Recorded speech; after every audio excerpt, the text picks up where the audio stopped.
one thing we have to talk about before we go, it's about the medical care. The differences maybe, or maybe it's even worse than in Norway and Iceland. I don't know. But me and Vetle did a podcast a while back where Vetle had some medical issues that he have struggled with a long time, and like it's almost impossible for a bodybuilder to be taken seriously and to get the help that you are entitled to get. But as soon as you like mention that you're a bodybuilder, or of course they see that Vetle is a bodybuilder and is using steroids, it's like impossible to get the help that you are entitled of. It's like you've done this to yourself. Go help yourself then. Yeah. Almost. That's the attitude that we are met with. Yeah. Mm-hmm. Is that the same in Iceland? That or I can tell you guys this, that I never now go to the doctor's office unless I have a broken arm.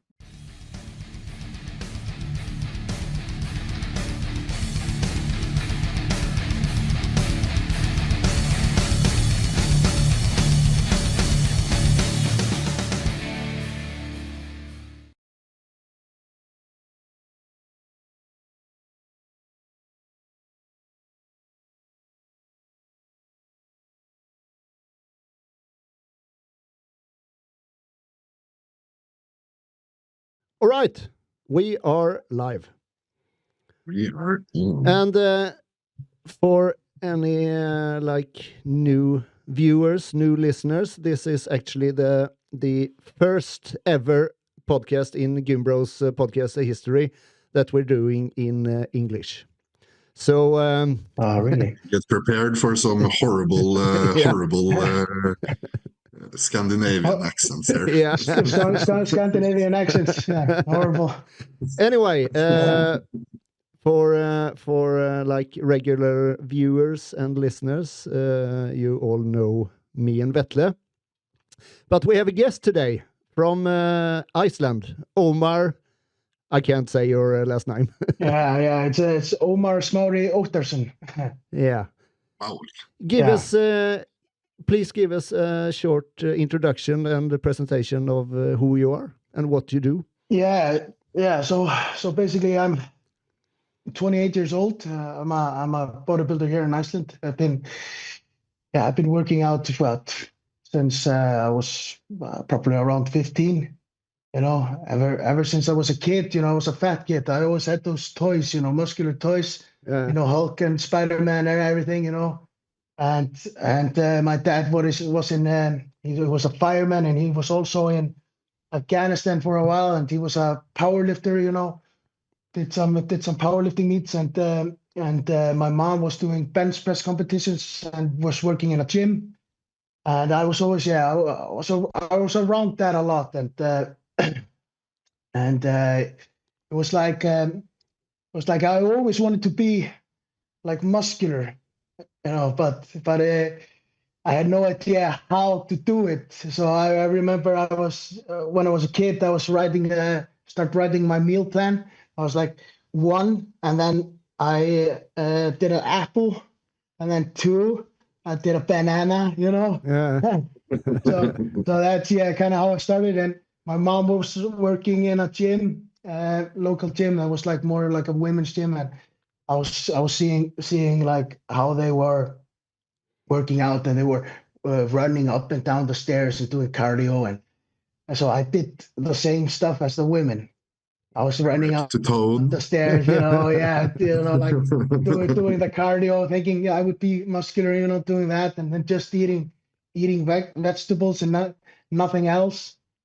And then once I met these guys, a bit older than me, that where I was watching these old videos of, Johnny Jackson, Branch Warren, and Jay Cutler, and they were always, had noise. And in this gym, it was a women's gym, but they had these metal plates, you could really like hear the metal plates go and like ding, ding, ding, you know? And banging. And once I was running up and down the stairs, and they came up to me, who the fuck is running up down the stairs? You know, why doesn't he just run home?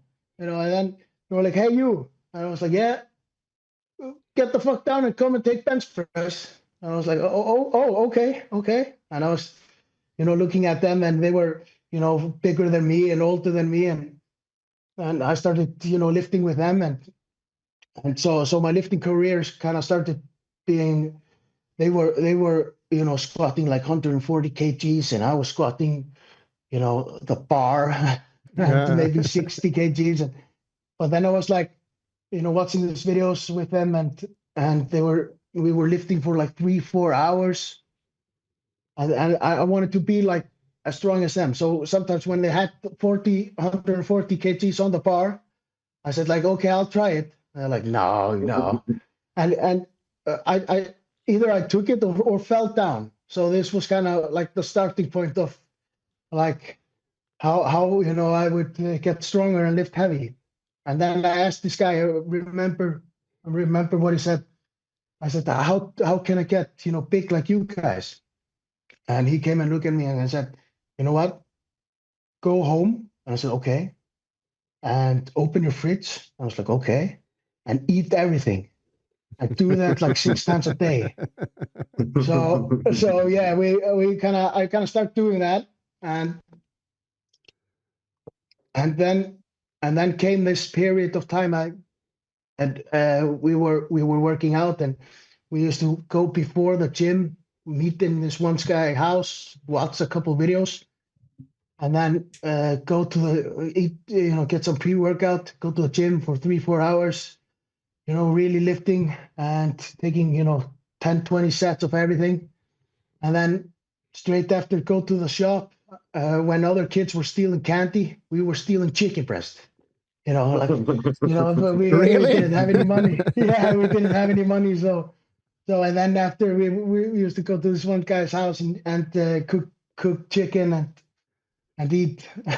so yeah, this was kind of the starting point. And like, they introduced me to all these heroes, you know, Branch Warren, Johnny Jackson, and you know, Jay Cutler, Ronnie Coleman, and you know, it's like, yeah. So there I kind of learned like, okay, you need to eat big to get big, you know. Yeah, it's kind of the only way. Yeah, they're the only way. And that time, that period of time in Iceland, they actually had 2 competitions every single year in November and April. And there used to be a lot of competitors, like 6-7 in bodybuilding, plus 90 kgs, and then under 90 kgs, and like there was this men's physique class, and then there was also this fitness class that was like classic basically, but they were wearing these regular bodybuilding trunks. Yeah. So I was like, yeah, I want to try to compete. So at 16, IFBB? Yeah, it was IFBB. So at 16 or 17, I took my first competition and became like a junior champion. Oh, So nice. yeah, it was awesome. It was but still, you know, learning about nutrition and gaining more knowledge about everything. I was so hungry in the prep. I was like, oh, there's something. You know, talk to my mom. There's something I can eat. What's healthy? And she was like, well, dark chocolate is healthy. And I was like, oh, yeah, great. Peanut butter is healthy. Yeah. And I used to make these peanut butter cups and eat those a lot. And I was like, it's so good because it's healthy, you know. Of course. So on my diet, you know, I remember I didn't have one single line in my leg in my first competition, but you know, it was enough to win. So It's a testament to you don't have to do anything perfect as long as you put in maximal effort. Exactly. Yeah. Anyway, for sure. This podcast is we are going to talk about how it is to be a bodybuilder in, first and foremost, Iceland and in Norway. as me and Vetle talked about before we started, that these two countries are probably the worst in the world to actually be a bodybuilder because of all challenges with laws and such. As you mentioned, I remember when I started, like in the early 2000s, around 2002, 2003, and so on. I remember Iceland. There were a lot of competitors, like bodybuilders in all weight classes, several of them. I remember one guy, Julius, something he was called. I think he competed in minus 100 kilos. He was always competing, always. Every show he was competing. And I remember in 2008 it was like the Nordic championships in Iceland, and there, I guess, a couple of hundred competitors. It was a lot. I also remember when we were in Iceland, the food, because of, the food here in Norway is like very expensive compared to other countries. But in Iceland, oh my fucking God. Yeah, wow. It was insane. It's really funny that you mention it, because me and Vetle. Yeah. You pronounce your name Vetle, right? Vetle. Vetle. Yeah, Vetle. I was like, Velle. But so when we met in at a gas competition in Sweden, 2004. we were actually 2024. Yeah, 2024. We were actually like, we were kind of like, he was saying, "Oh, I know it's like this and that," and I said, "Well, that ain't shit. In Iceland, it's like this and this, And he was like, "Well, Norway is like that," and I was like, "No, Iceland is like this, And we were kind of like, talking about really random that we met, because we were done competing, and me and two friends, we were out to get some burger and fries, and then we saw two people and they looked like bodybuilders, so I just approached them, started talking, and we bonded over how bad it is to bodybuild in our countries. It's really funny. It was it was really, really funny. We sat there, got to know each other, and we spent the rest of the evening together. Went out, got a beer at the local pub, and getting a beer at the local pub at a Sunday in Sweden. There's only alcoholics there. They were like, they were only fucked up people that were there. I was like, well, wow, there's like 6 crackheads here, It's like and there was this super fucked up lady that was constantly coming over to our table and just rambling nonsense. Fuck. It was. And in this town, like, so what they call it, Södertälje. Södertälje. Yeah, Södertälje. I was like, what the fuck is this place, Södertälje is a proper ghetto place. It's one of the worst places in Sweden. that hosts Europe's best bodybuilding competition. I saw that also now, like last weekend. A lot of weirdos, a lot. A lot of the gangs that come from Sweden, they are based in Södertälje. Yeah, really? Yeah. Okay. I didn't know. Foxtrot, they started in Södertälje, if I remember correctly. Oh, okay. Yeah. I heard that they were saying like this is the place, like really bad place, and I was like, wow, okay. You can see it when you go around the street, because it's very ghetto. But sometimes there comes like Geländerwagens, Lamborghinis, Ferraris, like proper expensive cars, and you're just wondering, what the fuck is that car doing here? Yeah, exactly. Anyway, I guess to go back a little bit in time, because as I previously said, that I remember Iceland to be like a a great nation with a lot of good bodybuilders and fitness competitors. The same were here in Norway. We had like on the Norwegian championships, there could be around maybe 250 competitors. But the big thing here in Norway must be that steroids got illegal. Yeah. Was it maybe the same in Iceland? Was it ever allowed? No, and never allowed. But I used to hear, they used to be able to get like proper, they could get like this basically these basic things, test and DECA, and then for when they were cutting down, they could get proper amphetamine pills from the doctor's office. like Ritalin and such. Mhm.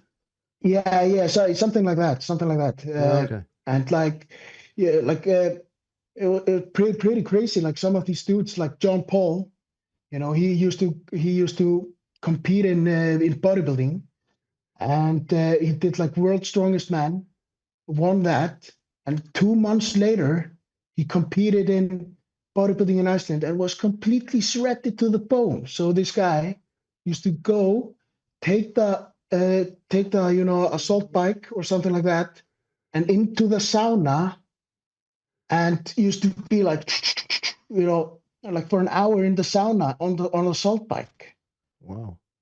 Fucking crazy, and getting shaped like that, and became like a champion. And these guys, they had a gym back in the day called Gym 80, where they used to like do power bodybuilding. So basically, they used to everybody used to compete in strongman or power bodybuilding or something like this, but also do some extra sets, for just really work hard, really like lift heavy weights, and everybody in the community was so nice. They used to be really like together as a family, and everybody like really smashing the weights together. And I actually heard after they used to have in the gym like a ice cream machine that they used to blend the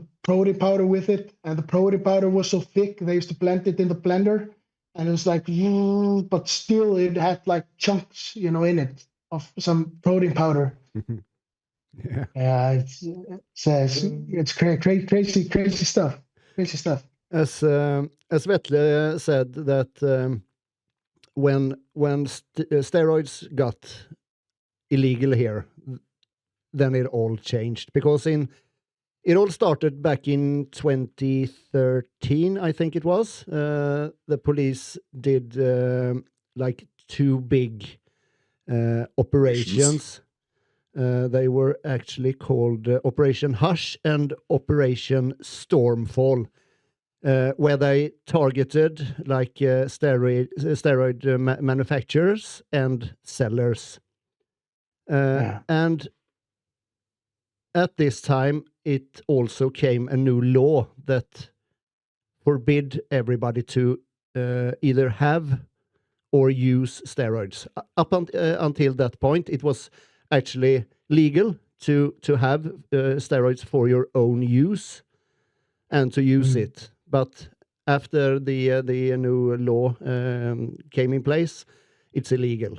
So now it's basically in the same category as narcotics. Yeah. We also saw a big like crackdown on bodybuilding. So the police was showing up at gyms, showing up at competitions. They were scouring through Instagram and just looking at you. Okay, you look big. You have to use steroids. Then they would just go pick you up. Yeah, that was their probable cause. Yeah. You look big. Yeah, and the same thing happened in Sweden. I guess it was almost even more worse in Sweden than it was here. I remember back in, was it 2009, 2010? There was this big Fitnessfestivalen in Gothenburg, the fitness festival. If you remember, what the fuck is his name? A big, Or no, not Branch Warren, but a big black dude. Trains with Branch, Joe Jackson. No, not Johnny Jackson. Fuck, I can't remember his name. Anyway, he got caught by the police in Sweden, and because of all that, he lost all his sponsors and such. Yeah, it was crazy. No way. And Jay Cutler was supposed to go there, but he refused because of the risk he took. Yeah, it was okay. It was pretty crazy in Sweden for a while because it was enough probable cause to wear gasp. Yeah. If you wore gasp clothes, they could pick you up. Yeah. Oh, really? Yeah. Wow. It was crazy, but crazy times. But now it's better in Sweden, I guess. It's still the same laws that apply, but they're not targeting bodybuilders in that regard, and that we can see now because there are more and more bodybuilders, good bodybuilders, coming out of Sweden. So community there, massive at the moment. Yeah. Some crazy dudes. Wow, really, just really. If you compare the open class from Norway, Iceland, Sweden, how many open boys do we have in Norway? How many open boys are in Iceland? And then you look to Sweden. At Etuna, there was a class filled with Swedes in the super heavies. Yeah. Wow. Yeah. 5-6 super heavies. Yeah, it was. I remember once they had like they came here. I think it was Marcus Rule. He came here to Iceland. It was like some kind of meetup in either a gym or a fitness shop or something. And there was actually like this, Icelandic, news reporter. He came there. And you can actually find this video on YouTube, and he's talking to Marcus Rule, and he's like, "Yeah, so you were here, you're big," and he was like, "Yeah. So you use steroids?" Like straight away, and he was like, "No," and he was like, "I'm natural." but how can you get this big and not use steroids? And then it was like, we get tested, and and he was like, but you can't be this big and not take steroids. And you could see like Marcus Rule was getting pissed off this guy, and he was like really pushing him. And he was like, he basically said like, with all these best competitors, in the world, do they think they take some extra gear to get help or something like this? And the guy was like, yeah, I think so. And he was like, well, what are you going to do? If it's, and the dude was like, oh, so you still take steroids? And Marcus Rule was like, just shook his head I think it walked out of the interview or something like that. But yeah, it was always like that. It was like always pushing these, steroids, Yeah, it's the same here, every time, like if let's say some fitness competitor or a bodybuilder or anything get caught by the police for like fighting in the streets or something like that, the media always like focus on grab on hold of that, and they forget to mention that they were focus on that, fucked up on 10 grams of amphetamines. Exactly. Yeah. It's the same thing what happened here. It's like they always took some guys that were the same thing, fighting, drunk, fucked up out of their mind. Yeah. And they were like, oh, they're so angry because of the steroid use. Exactly.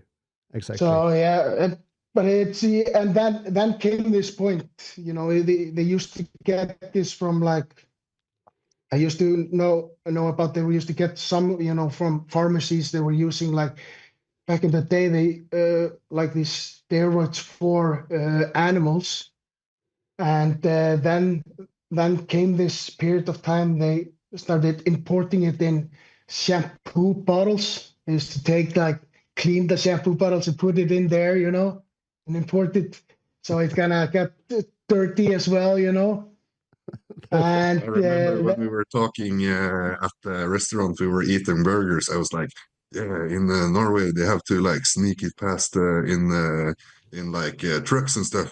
And you're like, bitch, please. On Yeah. Iceland, we have the fishermen. They are importing this shit for us. Exactly. It has to come by boat, motherfucker. Yeah, exactly. Yeah, I was like, yeah, car, that's nothing. It's always with boats and and trying to get it also on the plane,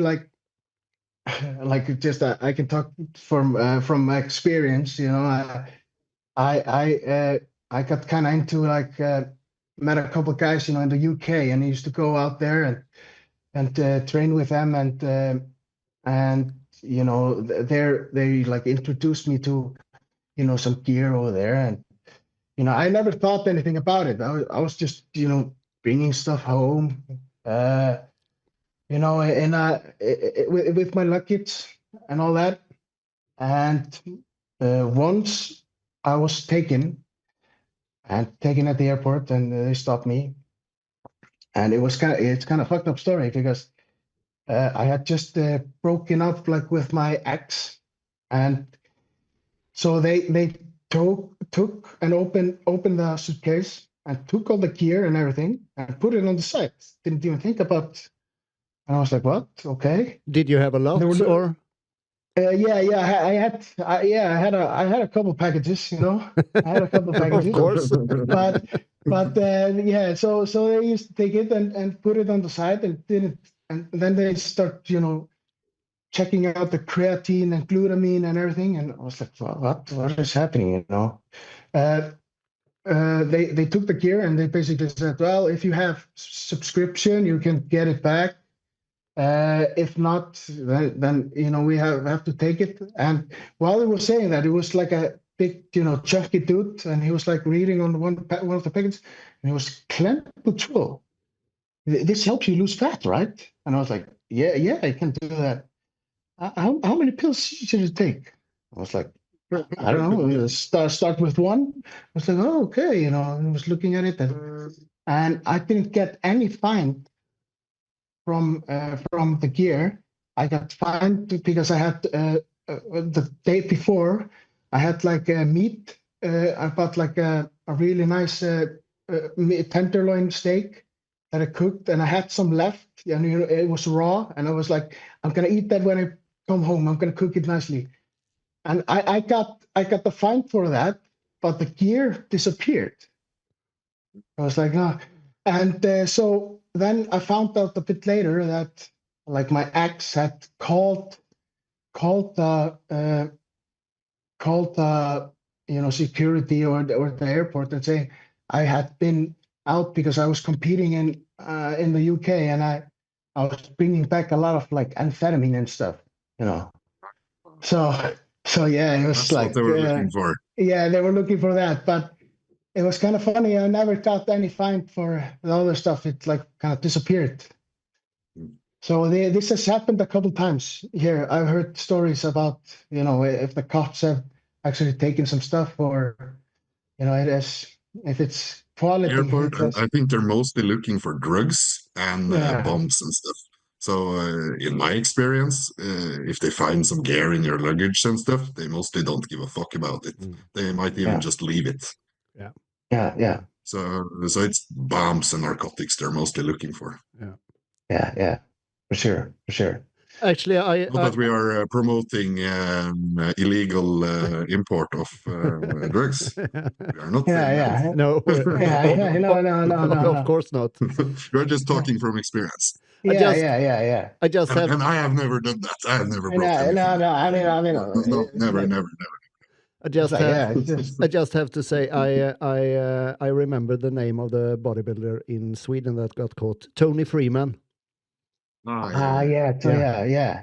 yeah. I actually heard about that. I Yeah, heard it about was that. in 2009 or 2010. He lost all his sponsors because he was caught by the police in Sweden.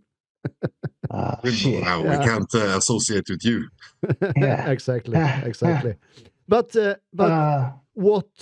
what actually made like the change in Iceland? Because, as I said, back in the early 2000s, there like bodybuilding and fitness were like a big thing in Iceland. But Yeah.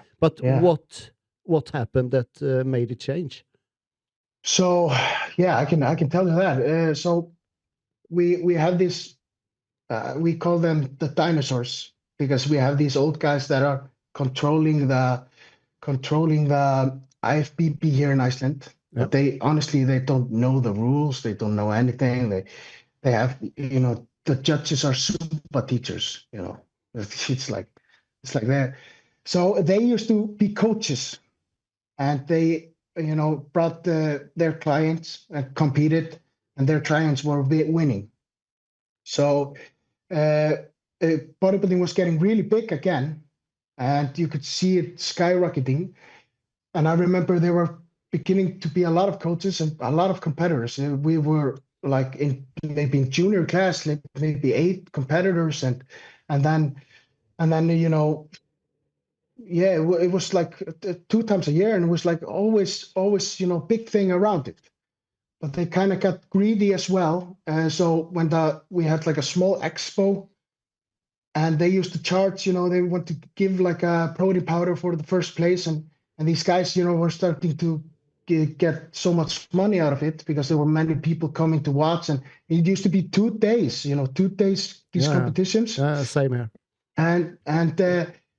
And so they start charging these companies like crazy amount of money to give a protein powder, or something like that to the first place. So many of these companies were like, we're not even selling a lot of stuff at this time and in these expos. So they kind of backed off.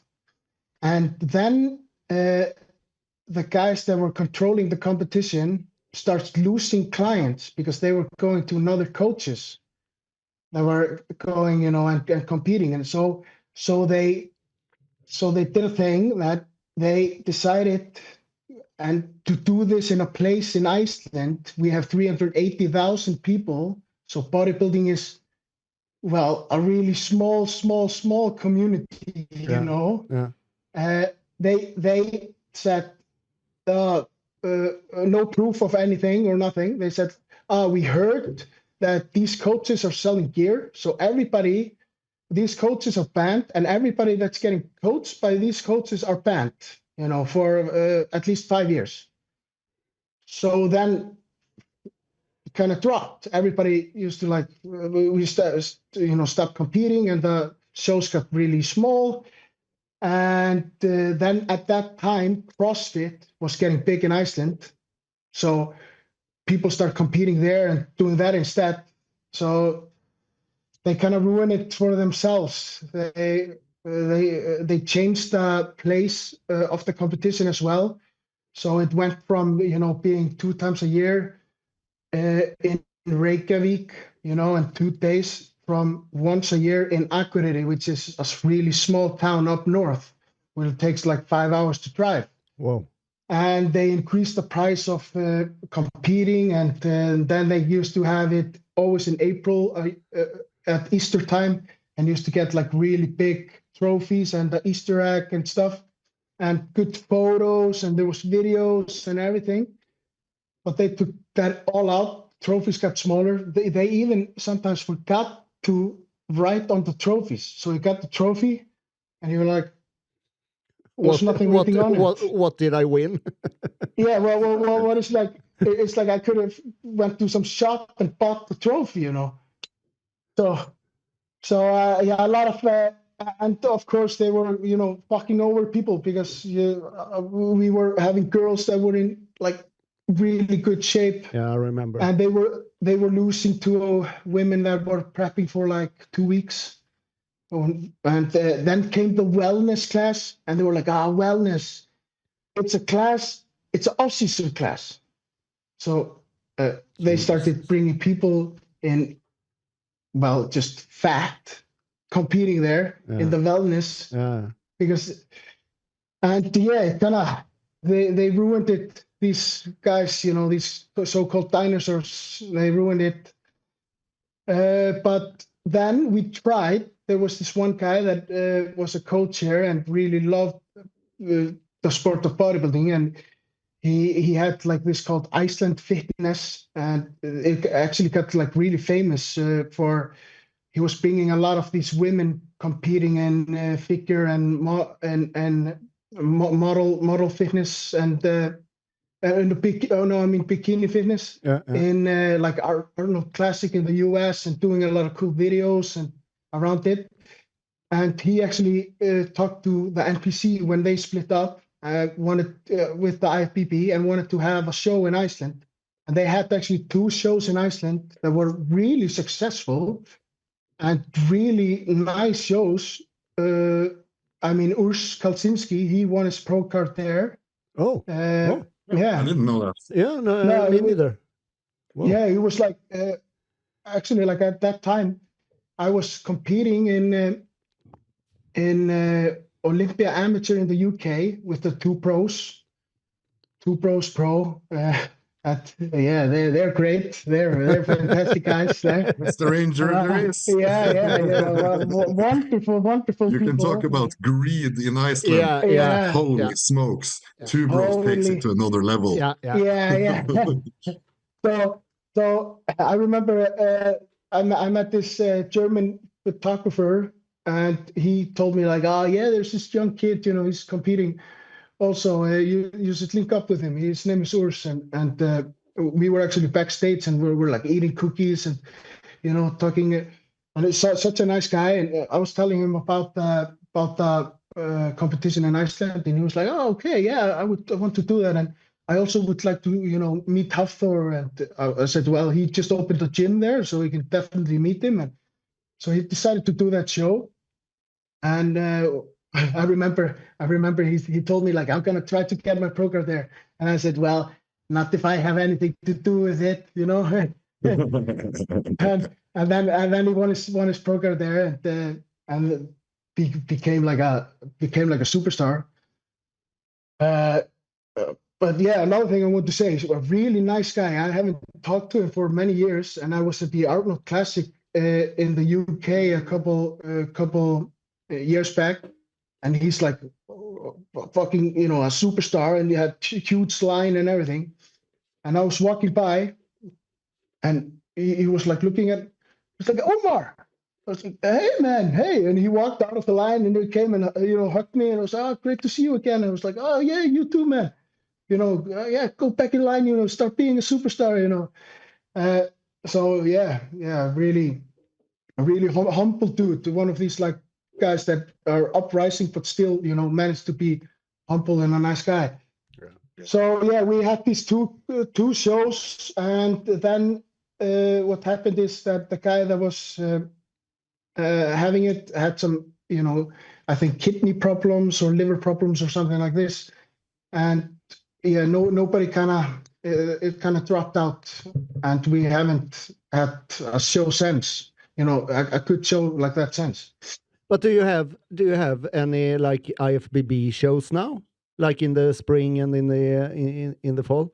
Yeah, we have one show. We have one show, and we have in November. No, in April. Okay. In Akureyri, and it's a really small show. They never answer. They don't tell you when the show is unless in like 2 weeks out. They tell you when the competition is. So you have to like figure out a little bit when to start the prep. Oh my God.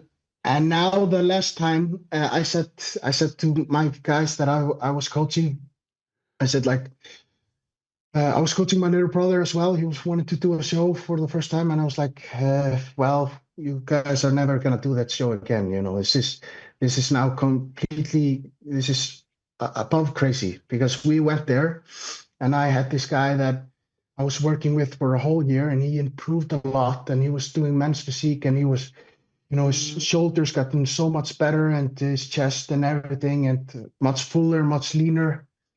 And he placed, so they just changed the rules how they like. So he placed 4th, and the guys that won practiced for 1 week, and the other for 2 weeks.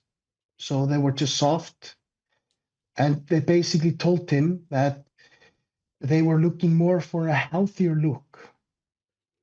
So they want a healthier look, and so basically fat.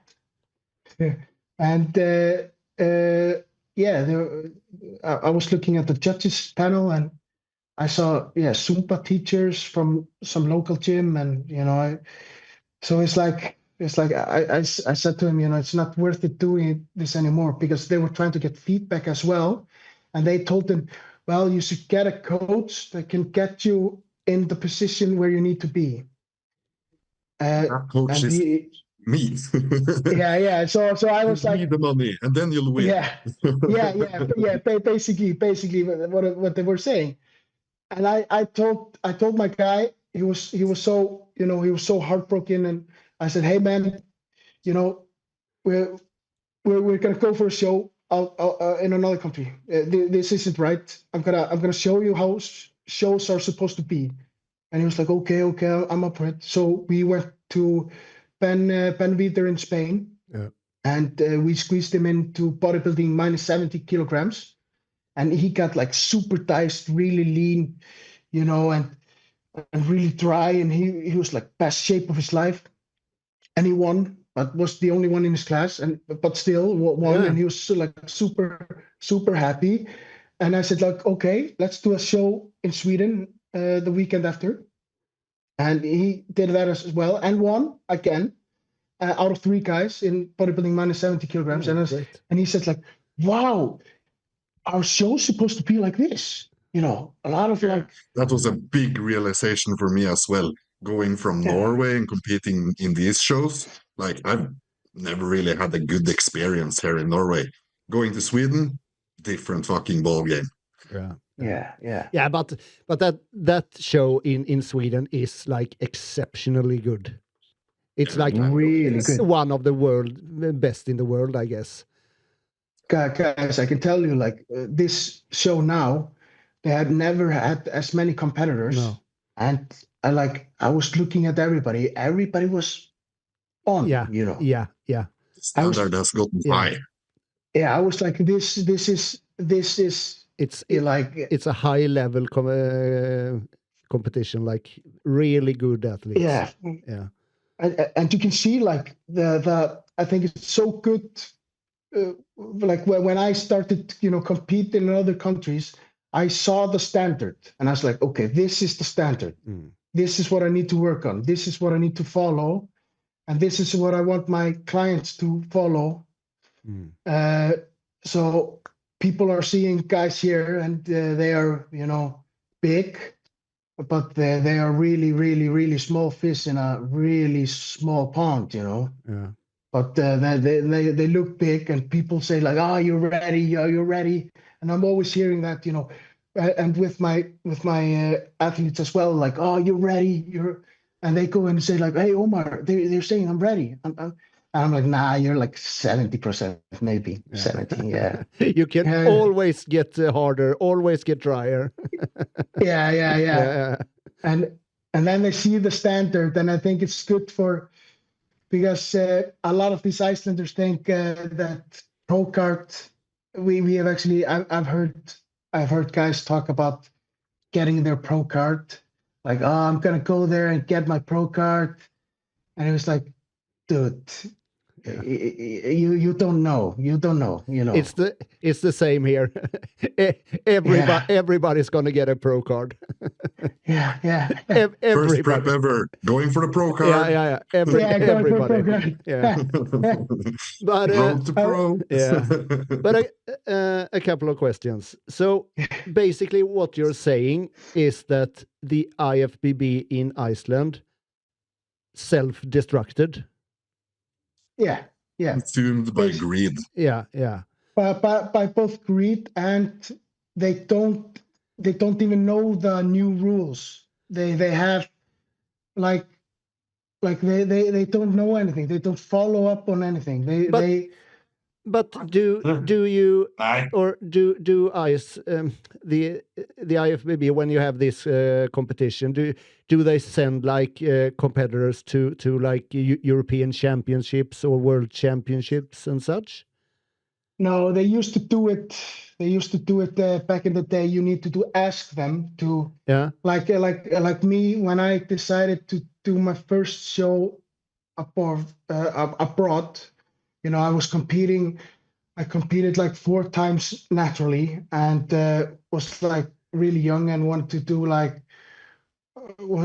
try another show in another country. Yeah. And I asked them, and they said, "Oh, there's a Nordic championship in Sweden, and you will need to get our permission." And I got their permission. I was 17 or 18 back then, Yeah. and I was like, okay, great. So I said, like, how does this work? And they said, we'll send a judge with you guys that is gonna, think about you and tell you what to do and what time. And I said, okay, well, that's wonderful. So I prepped. I did everything right. I was super, super lean. I was like really excited. We went to this shitty town in Sweden. I don't even remember what it was called. It was like really small. And they had like 2 restaurants there or something. And there was the hotel and then the venue, just 1 street over. And we went to the check-in the day before. And I said, like, okay, when should we be here backstage? And they said, it's 9 o'clock or 8 o'clock or something like that. I said, okay, fantastic. And I asked the judge that was with us, like, oh, they said this time. And he's like, yeah, that time, that's the right time. So I was in the hotel getting the last layer of coat of tan. And then I got a message, like, you should be on stage right now. I'm like, what? So I ran over the street and just like went backstage. And I saw my class walking down the stairs, and I said, like, what happened? What happened? Can I show my routine at least, or do something? I can be in less place, just please. This is my first time ever. And they said, we started the show sooner because we thought everybody would be here. Typical IFBB. Like, typical IFBB. Yeah. yeah. And I was like, oh, okay, but can I please? And I was like, oh, no, you're not in the show anymore. So get the fuck out. You can't be in the backstage area. So I remember, like 17, 18 years old, like heartbroken, Yeah. Went back to the hotel room, crying my eyes out, like saying like, oh, just missed my competition. And yeah, that was like, that almost made me stop doing bodybuilding. I think there's a lot of same experiences here in Norway, just by IFBB arranging horrible shows and treating people badly and putting people off from this great sport. And I remember the first time I competed, if I didn't have such a good time with what I was doing, I think the IFBB could have scared me away as well, because they were straight up assholes, not treating us nicely. But you actually think that here in Norway, Vetle? Oh yeah. I got like the same time as I competed the second time, when I got yelled at so much. It was the same the first time. I remember it was a Corona show, and we weren't allowed to eat backstage because we had to wear a mask at all times. Yeah. I remember the first time I interviewed you. Yeah. I remember. Vetle, like 80 kilos. 86 kilos. Yeah.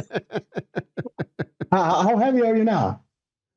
Right now, 117. Yeah. Big boy. We got two weeks left, then it's fucking blast off. Yeah. I love what you're doing, with everything you're showing me, with your progress, with your leg and everything, like saying I, this is. I try to involve the people that like to follow me in the whole process of rehab and everything. So I am pretty bad at social media, but I'm trying to get better.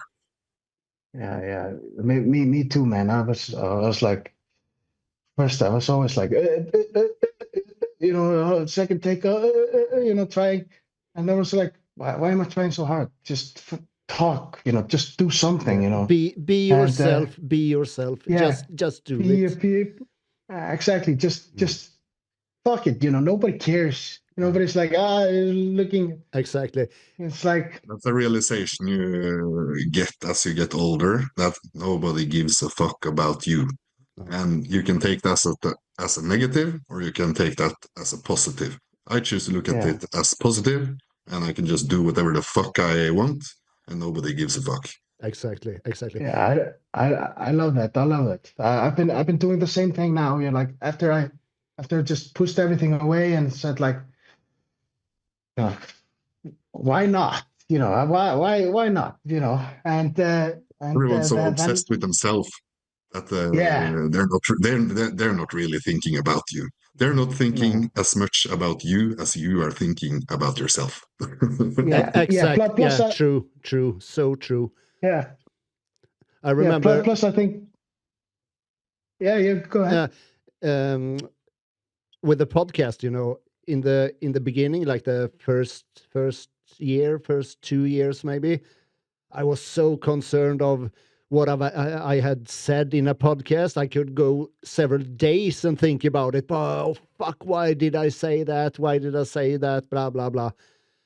Now I don't give a fuck. I can say like anything. I don't give a fuck. I just say whatever comes to my mind. And sometimes speak your mind freely. Yeah. But sometimes, well, maybe it wasn't the best decision to say just that. But anyway, so I can tell you a funny we must story. always be ourselves. Yeah. If you never are yourself, you're never ever going to fit in any place either. Yeah. A lot of people like create this character to try to fit in better, but when you're not yourself, you're never ever going to fit in there either. So be yourself, and your tribe is going to come to you. Yeah, exactly. It's funny, like when TikTok came, I had like me on social media and on phone and with computer. I'm like this. I'm like a it's so funny. I'm like an old man.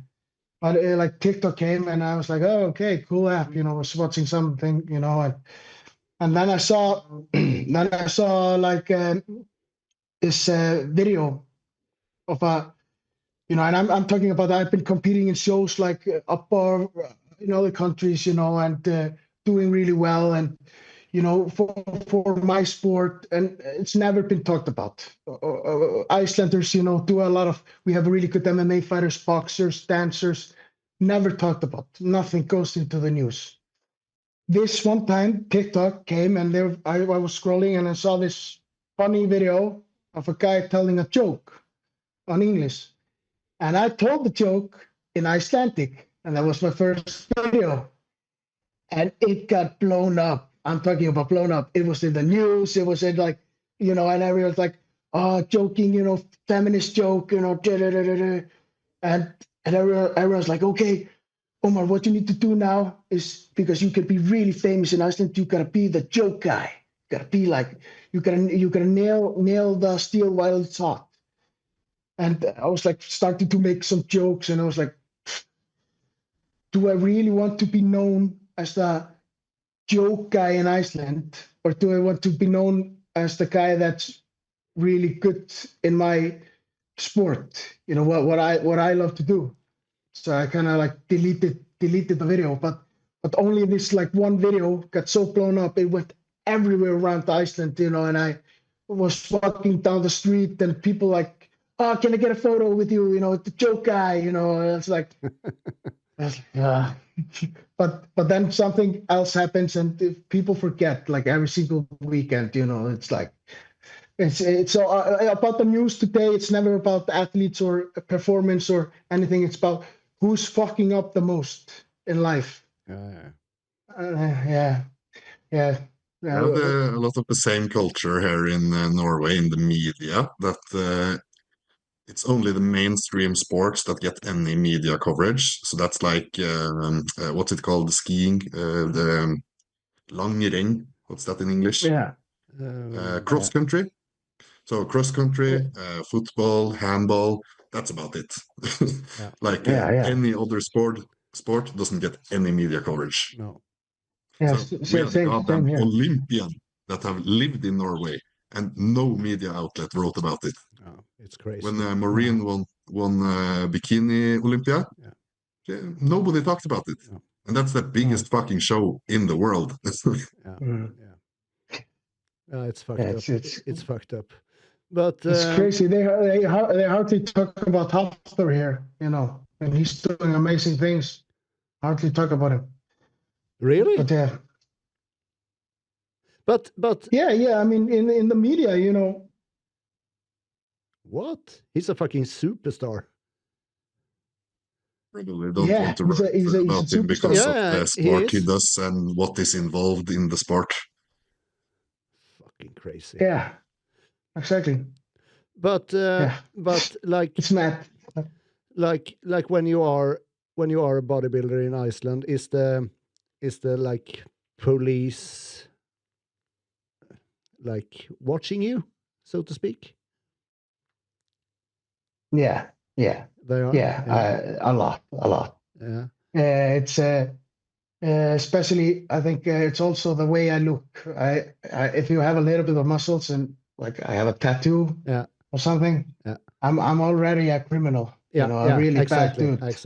Exactly. And because I have muscles, it's already like with peptides. I got this, got TP 500 and PPC. Yeah. And I took like a story on Instagram, and I took a photo of it. Yeah. And I said like, oh, this is great stuff for recovery. And I checked out who had been watching my stories, and I was like, cough. Everybody's like, so the entire police department were looking at my story about TP 500 and PPC.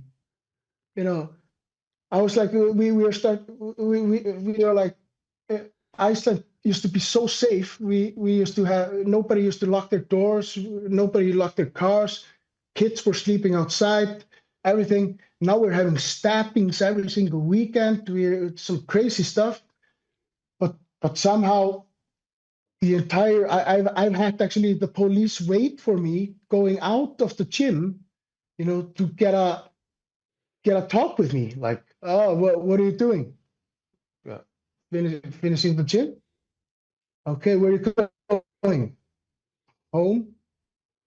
Okay, it's like, why? At home. yeah, and I've actually had the police drive by my house, park in my parking space, and then driving away. And it's like, I'm just a coach, that goes to the gym, and go home and eat.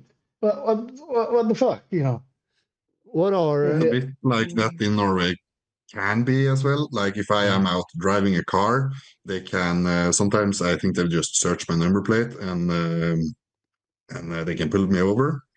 Once when I was shopping in Sweden, just over the border, like food and stuff, got pulled over by border control after entering Norway again, and they did a full tear down of my car and like really ripped out everything. And all the other cars, just they let them go. And when they did, like I had illegal snus without tobacco, and I had way too much meat. They didn't give a fuck about that. Just keep it. And when they didn't find anything, okay, just go. And I remember I coached Ole Martin Christiansen when he competed in bodybuilding. So we were going to just for the record, Sweden. he is like Norway's strongest man, like 2-3 times. So Yeah. he actually has a lot of connections with Haftur, so I have a lot of inside stories there as well. Nice. But we were traveling to Sweden. We were flying, and we got stopped by border control leaving the country. Leaving the country. So we were stopped by border control leaving the country, and we were stopped by border control entering the country again. just to check that you didn't have anything on you, or? Yeah. So they just went through our baggage and went through our hand luggage, everything. Didn't find anything, and just okay, go.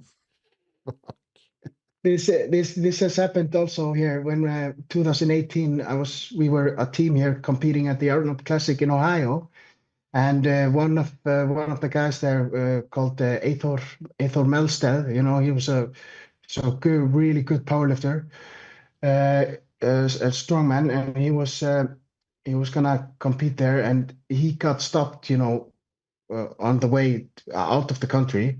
They were taking, and everything was looked at. And funny that you was talking about you were stopped by the police, because I was 1 week out before Spain. I was driving home on Sunday morning, it was around 7:30. I was going from a 24-hour gym that was open. Did my cardio. I was driving home, and the cops were there stopping every single car and just making them, like checking if they were drinking. And I was like, fuck, because I got stopped, and I was looking at my face in the mirror, and I looked like a fucking crackhead, just a full chin, and I was like, they're gonna take me, and the woman was like, oh, can you, and she looked at me, step out of the car, please, so they took me, and we were like, so you're doing a lot of partying? I was like, no, I was just finishing the gym. And they were like, right, and they were like, oh, we're gonna take you to the station, and and check if you aren't any drugs. And they were like, can you take a sample from your mouth? And I was like, yeah, no problem. But just to tell you, I'm on HDHD medication, so they're gonna measure, amphetamine. So because you guys know these pills, Elvans, or Yeah. It's basically but Adderall. Yeah. So basically, I said I have my medication subscription and everything here on my phone, and I was showing them, and they were like, yeah, but we have to check. And they checked, and they were like, okay, there's amphetamine. And I was like, yeah, I told you guys. So they took me to the station, took me down, and then they were asking me like, oh, so you were coming from the gym? Were you not partying? Why do you look like so? Why do you look so tired?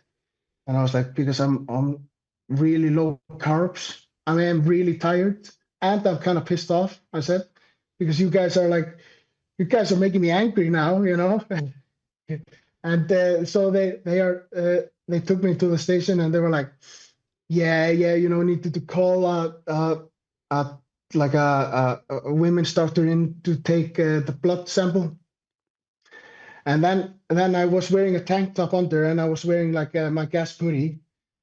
And then when I took it off, I had like veins everywhere, and they were like, oh, so yeah, you were in the gym. I was like, oh, okay. And I was like, yeah, told you guys. So you are competing? And I was like, yeah.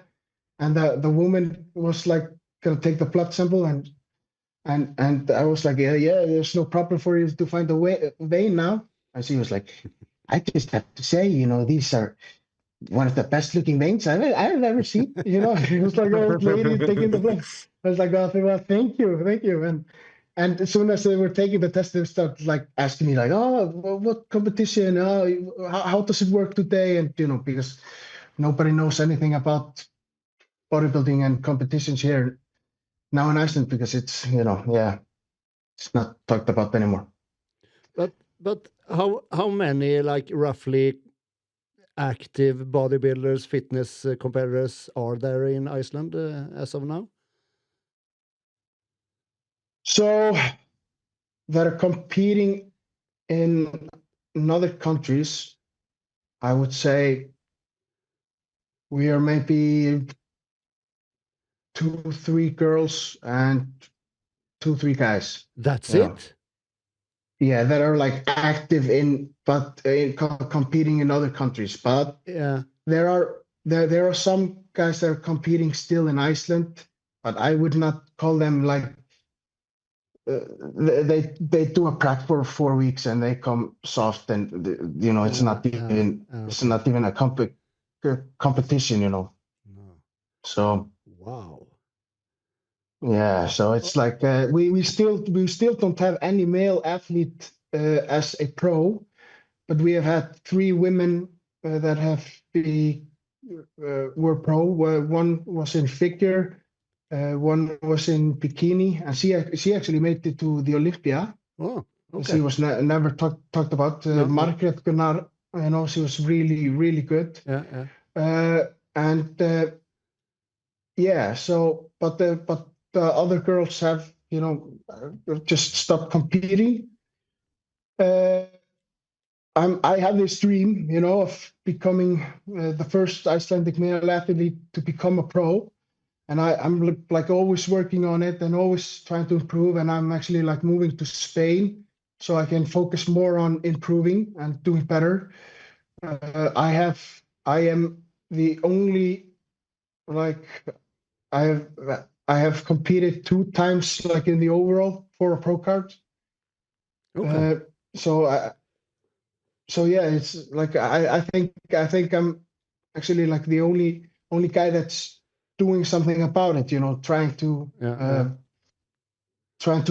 improve. And get better. Yeah. We mentioned earlier that the food both in Norway and in Iceland is very, very, very expensive. But like, what is your monthly cost, like roughly, on just food? So I'm really lucky that in the summertime in Iceland, I fish a lot. So I do a lot of like fly fishing. That's like my, that's like my second hobby. Yeah. And I try to kill as much fish as I can. And so I stack up myself, So with the food wise, when I'm competing, I mostly just my main protein source is fish. Okay. But with other like just the other day, I was looking in the shop and I saw Surtex bread. Surtex bread. Sour bread. Yeah. Sour bread. Yeah. 7 euros. For like small pack. For one small. Oh my God. Small packets. 7 euros. What about? It's like 4 in Norway, I think. Yeah. And that is fucking expensive here. That's fucking crazy. What about chicken? What about 1 kilo chicken? How much? Chicken breast? 1 kilo chicken is like 4 times 7 euros. So that's like like around that. For 1 kilo chicken breast is like 28 euros. Yeah, 28 euros, and they're usually not 100%. What the fuck? Yeah, not in Norway, like 15 maybe. Yeah, like you get like first price the cheap frozen chicken breast. It's like 2 kilos for 300 crowns. That's about $30. Yeah. $30. Yeah.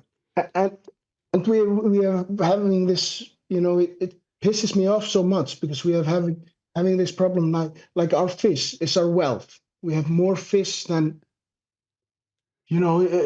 fish cost same amount as meat today, like imported meat. Yeah. The Icelandic fish. You can get Icelandic fish, Icelandic cod cheaper in the UK and Spain than it costs in Iceland. We have the same problem here in Norway. That Norwegian salmon is more expensive in Norway than in Sweden, for instance. Yeah, I mean, make it make sense. I have, you know, It's an I easy question to answer. We are the cash cow of the state. Yeah. They want to yeah. milk us dry. Yeah, exactly. I used to buy also used to buy egg whites. They used to have egg whites in bottles, like 1 liter Yeah. of egg whites, and it was like just pure 100% egg whites. And people start buying it. And what happened? They put it in 700 milliliters, and they put like water in it as well. So it's not as much protein anymore. Whoa. Uh, uh, also, I would say, like, it's yeah, it's just gotten so crazy, the pricing of the food here, and the quality has gotten so bad.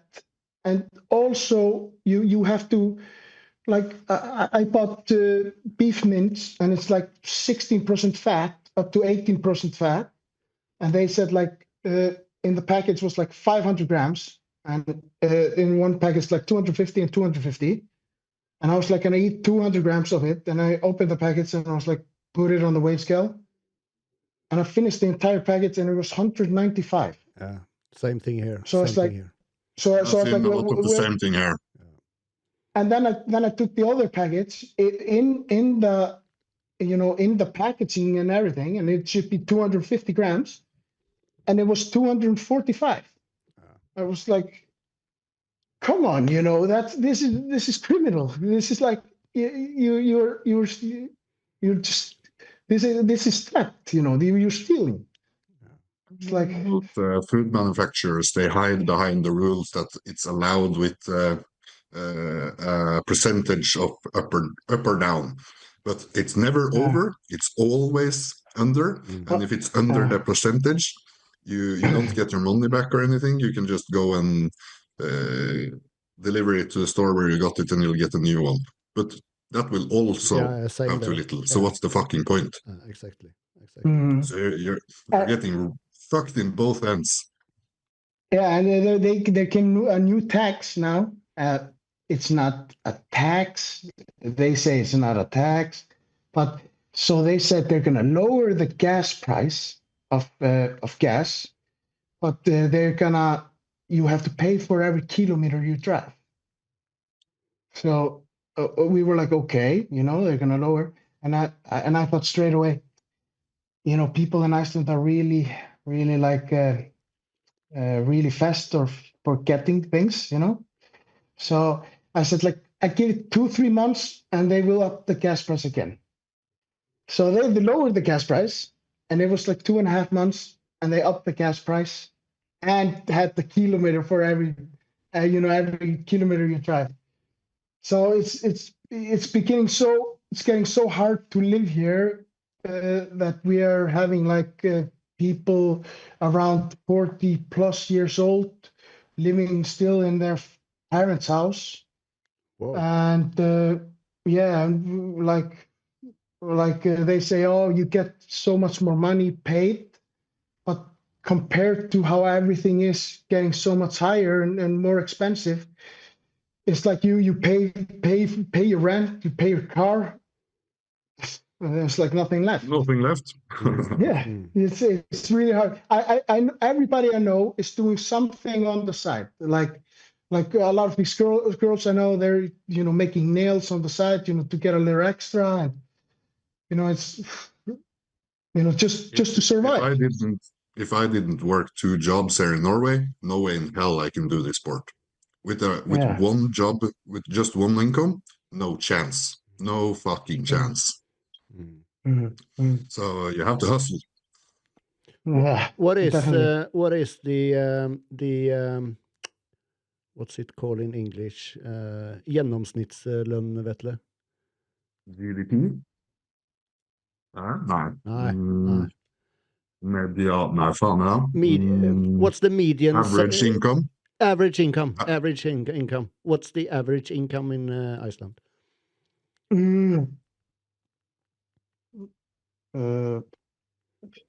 I checked out it was around the same as in the UK now. Pretty much. So the average. I can check on the. Yeah. If you can check the. I Google it. Yeah. Google it. Like the average income. Average. Because in. It's hard for me to say like. Yeah. Like if I was gonna say in Icelandic kroner and I feel like average as of early 2026, the average gross monthly salary in Iceland is approximately 800 to 900,000 ISK. What's that? Icelandic crowns or? Yeah. Krona. Yeah, it's about it's 5,800 to 6,500 US dollars. And then That's about right. Then you get half of it, goes while to the income taxes are high, 31 to 46%. Wow. And oh my god. When you say that, like 800, let's say 800,000 Icelandic kroners, and then you get the 46% tax on it. The regular pricing of rent here in Iceland, like a small apartment, is around like 280, wow, 80,000 Icelandic kroners. Yeah. So there you have like 280,000 Icelandic kroners going to the rent, Yeah. And what of this you have like maybe 400 something. So and then there's the pricing on the car, then the pricing on the gas.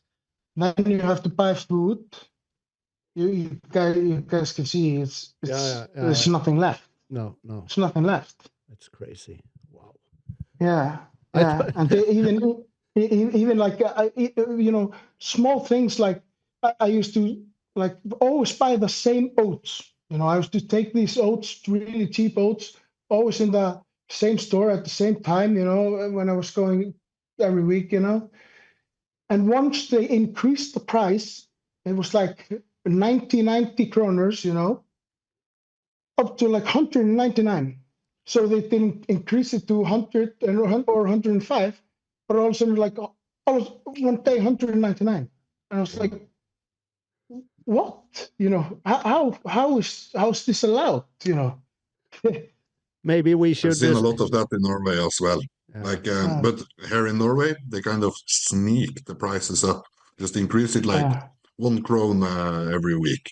So things that cost 10 kroners 2 years ago, they are now 20 kroners. So a lot of items in our shops have doubled in price in like 2 or 3 years.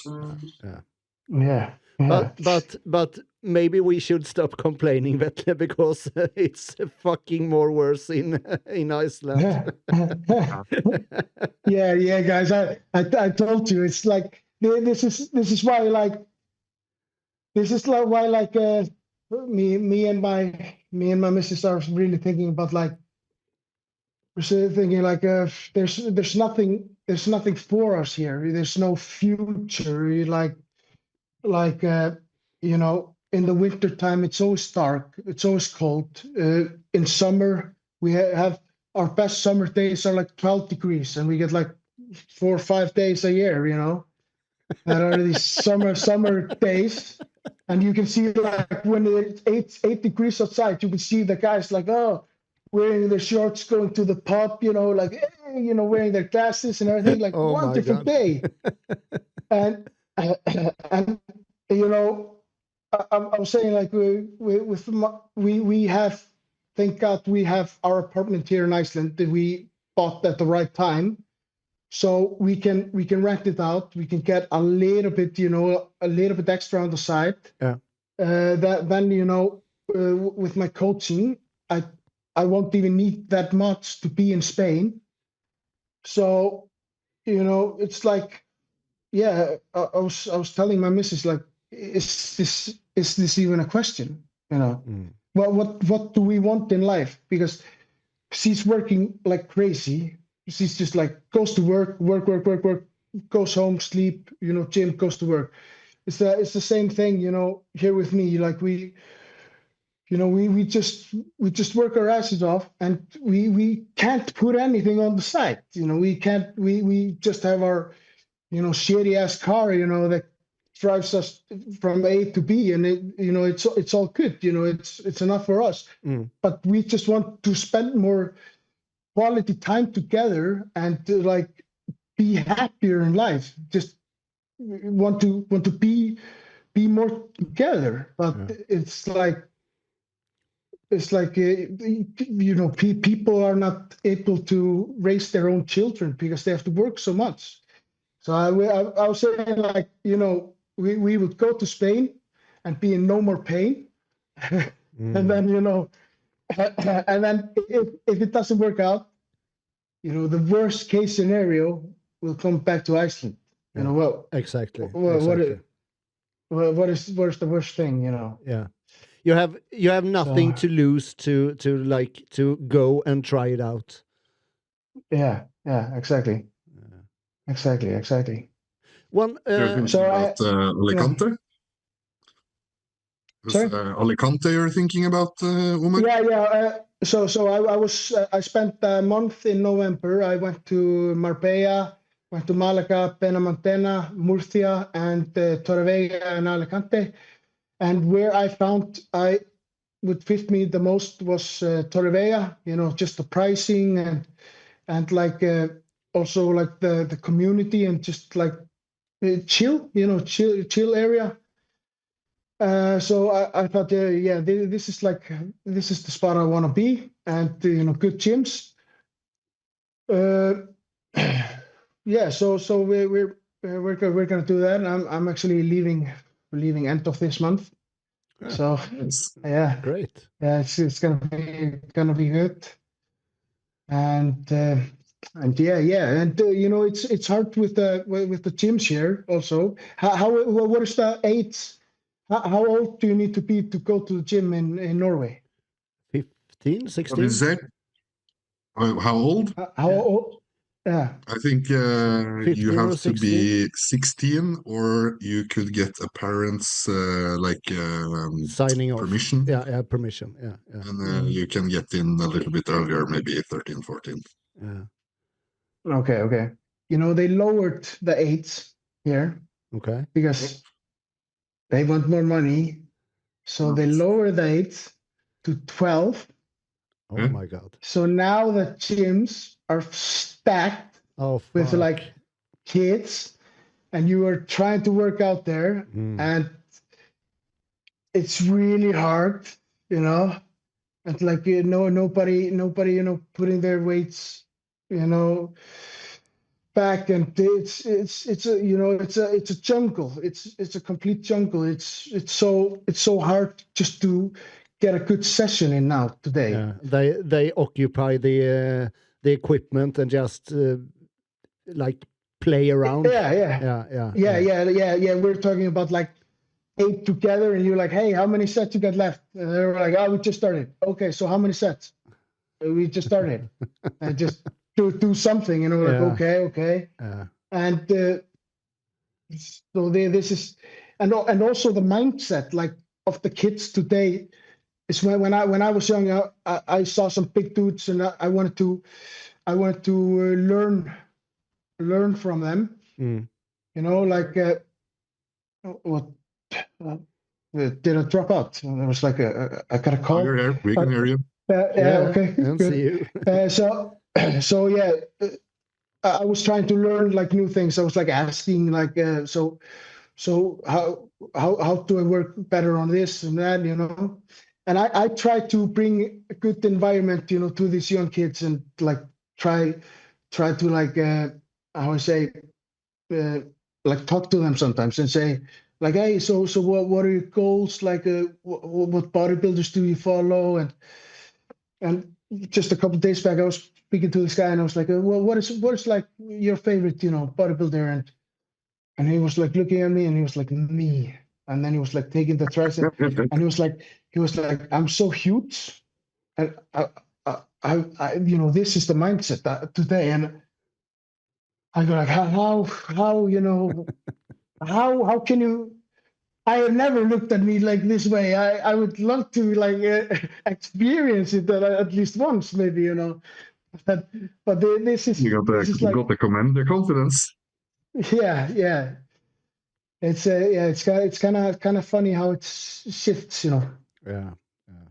I think the best bodybuilders are the bodybuilders that are never satisfied. They look at themselves and they only see what can I improve. Yeah. Mm. Exactly.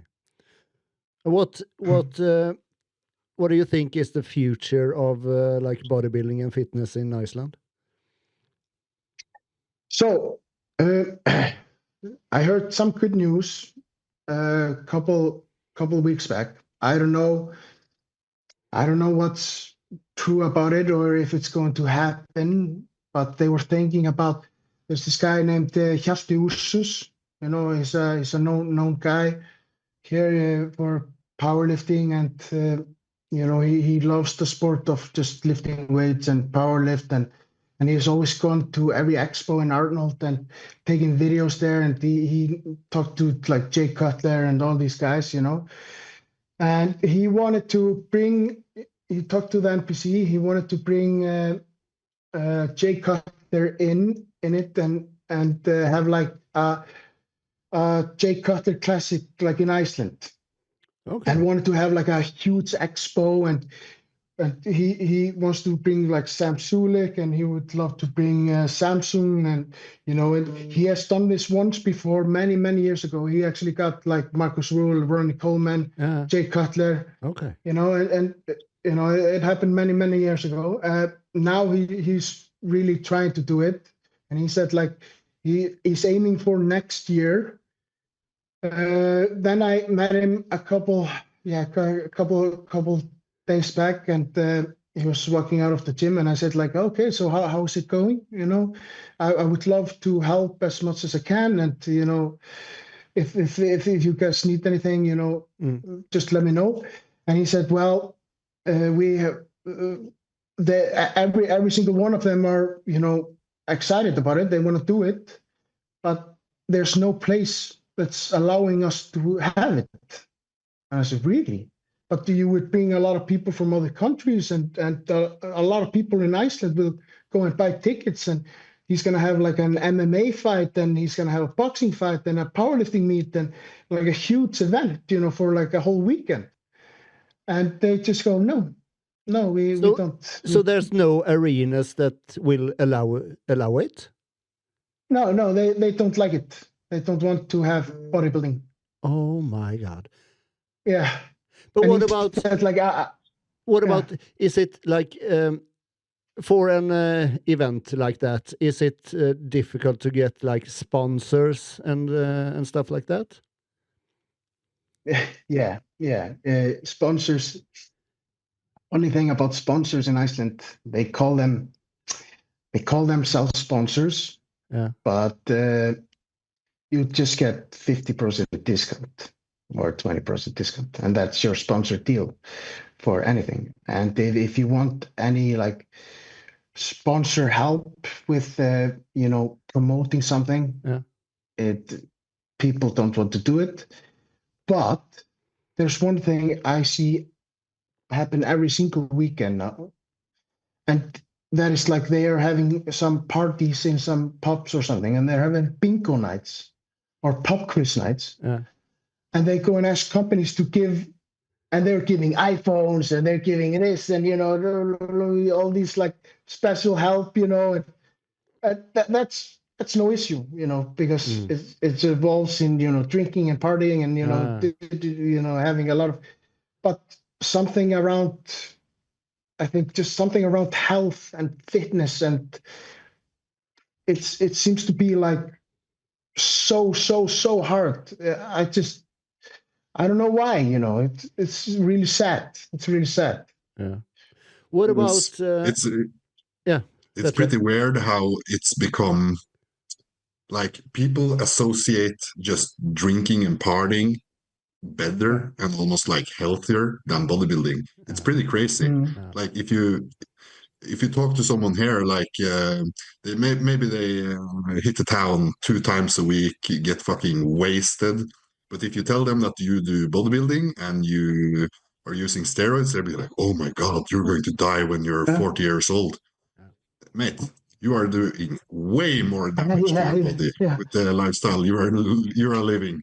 And people, they have no conception of it. They think it's better. I just have to piss. Yeah. That you, Yeah, me and Omar will keep the banter going. we'll keep chat. Yeah, keep chatting. You should, I know what you you mean. know what you should talk about? Your sauna protocol in 2024. You remember that when you put Yeah. on so much goddamn water? Yeah, fuck, man, dude, I looked like, yeah, that was really fucked up. Well, one thing I was gonna go into is like also when people say, well, when are you gonna start eating healthy? You know, eating regular food, and I'm like, well, what do you mean? I eat potatoes, I eat rice, I eat fish, I eat meat, I eat eggs. What is healthy? Well, what is KFC? You know, well, what is like? But yeah, it's but we yeah, the have the same. sauna pro. We have the same thing here. People ask like, "Oh, when are you going to start eating normal?" And it's like, never. Yeah, I'm going to be yeah, eating this way the rest of my life. Proper yeah, food. I see what the guys that I work with when I work construction, what they eat. That's considered normal, and it's like buns, Coca-Cola, just baguettes with pure shite in them. And that's like, yeah, this is the normal food. This is how we have to yeah, eat. And if you eat healthy, like proper single ingredient foods, that's considered unnormal. yeah. How did we end up here? I have no idea. Like you have this, you know, Tupperware with chicken, rice, and vegetables, and people go and look at you and they're like, What a loser," you know. Yeah. It's the And same here. It's pretty you bizarre. know, it's crazy, it's crazy. But yeah, the sauna protocol. This was so I was doing the show, the European show, the European Championship in the UK, and so so I was doing classic physique there, Division A, because I was 170 point, you know, 1 or something, and I could be 170.2, and I needed to be like 82.6 kg, something around that. Uh, I wanted to see where I would stand next to, you know, light heavyweight bodybuilders as well. So I did that show. I placed fourth in classic. I think it was, yeah, fourth in classic. And then I wanted to, there were 14 or 15 competing in light heavyweights, and I wanted to aim for top five. I was just gonna do it like an extra class, but I got sixth, so I was like really close. But I took down some really big dudes, you know, and I was really light. So I was, you know, I was just happy. It was just an extra class just to see where I stand. So I was gonna do the show, the Gasp in the weekend after, and I you know, weighed myself while I was in the weigh-in for that classic class. Yeah, in the European, I was 81 kgs. So I needed to, after my carb up and everything, I went up so many kilos up. Uh, I did like a three or 2 day carb up, and yeah, I decided, okay, I'm gonna do bodybuilding minus 80 kilograms next weekend. But taking that off in that 1 week was really hard. And I remember I was flying from the UK over to Sweden, and I didn't eat anything that day. I didn't drink anything because I was over the 80 kilograms cap, you know. So then I went to a weigh-in, and I needed to take 600 grams off. I think it was something around that. So I was like, okay, fuck, you know, I can't piss because I don't need to piss. I don't have anything in my stomach. I can't try to puke or something, you know. I don't have to take a shit. I was like, what the fuck? I need to find a sauna. You know, so I was like trying to find a sauna, and finally found a sauna in a hotel close by. And you know, I got an Uber there, and I said like, hey, can I please use your sauna? Can I please? And they were like, oh, it's only for the guests. And I was like, I promise, you know, I promise you, I'll be really quick. Can I please, you know, you guys would be saving my life. And it was like, the woman was like, okay, just use the sauna. And then I was like, do you guys have also a weight scale? You know, and they were like, we can check. And then they brought me a weight scale. So I was like, okay, put all my clothes on and went to the sauna. And I was like, you know, in the sauna doing this, you know, and like walking around, and I was sweating, and you know, wearing my clothes. And then I took all my clothes off and weighed myself. And I was like, what? Only down 200 grams. It's like, fuck, you know, I've been here, what, for like half an hour or something. What? So I just went back, you know, in the clothes, and was like, oh, you know, we're really in the sauna, you know, doing again. And then I went back out, took my clothes off, and it was like, what? Only 50 grams down. It's like, what the fuck is happening? You know, I can't, what? You know, I went back to the sauna, and I was like, I'm going to really push it. So I was in the sauna for around an hour in all my clothes, you know, and just like pouring. And then I was like, and now it never crossed my mind that the weight scale could be wrong. I was like, because I hadn't eaten anything. I was completely out of carbs, and I was like, so I went out to the sauna, and it was like the same weight. Then I was like, okay, the weight scale is wrong. It must be wrong. So I put another pair of clothes on, and I was like walking, and I was sweating, and it was like still sweating. And I was like, and took a Uber, and my friend was with me, and he was like looking at me, and I was like this, and he was like, it's like, Omar, I've never seen a guy look so much like a skull. You know, this is freaky. And I was like, yeah, you gotta help me, you know, help me in the car. And the Uber was like, oh, you're sweating everywhere. I was like, yeah, just drive. I need to make this weight, you know, I need to make this weight. And then I needed to just be under 80 kilograms, right? And then I went up and went to the weight scale. And I was like, and they were like 77. And I was like, 77 kilos. And I weighed 80 kilos and 600 grams or something, you know, first.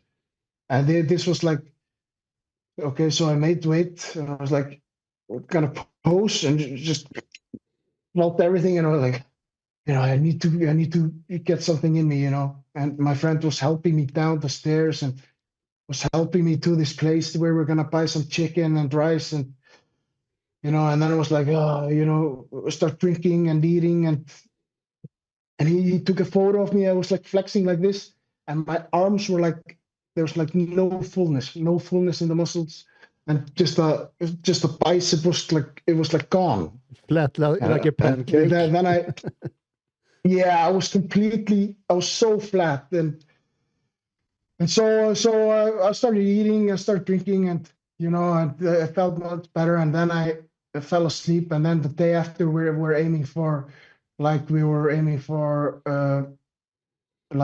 800 grams carbs at first, because the weekend before I took like 1100 grams of carbs easy, you know.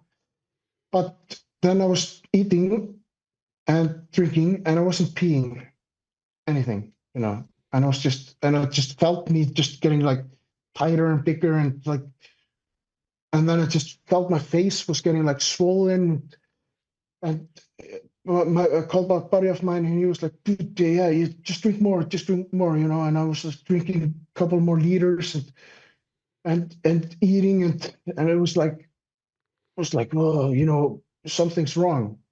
So I went to the hotel room, and I was gonna take a check-in photo, and I looked at myself, and I was like, holy fuck, this is done. I'm not competing. I look like a fucking water buffalo. And then I, you know, took my pants off, and I was looking at my ass, and I took my ass like this, and I was like, and it was like, I looked like fucking Nicki Minaj, you know. And I was like, oh, yeah, what the fuck is happening? You know, it was like, oh, I wasn't peeing anything, and we bought vodka and was like trying to drink vodka, and then I had some diuretics and took diuretics, and it was like waiting, and nothing was happening, and I was just like, and then I kind of broke down. I was like, oh, you know, I'm not competing tomorrow. I'm not competing tomorrow. I look horrible. I look fucking horrible, you know.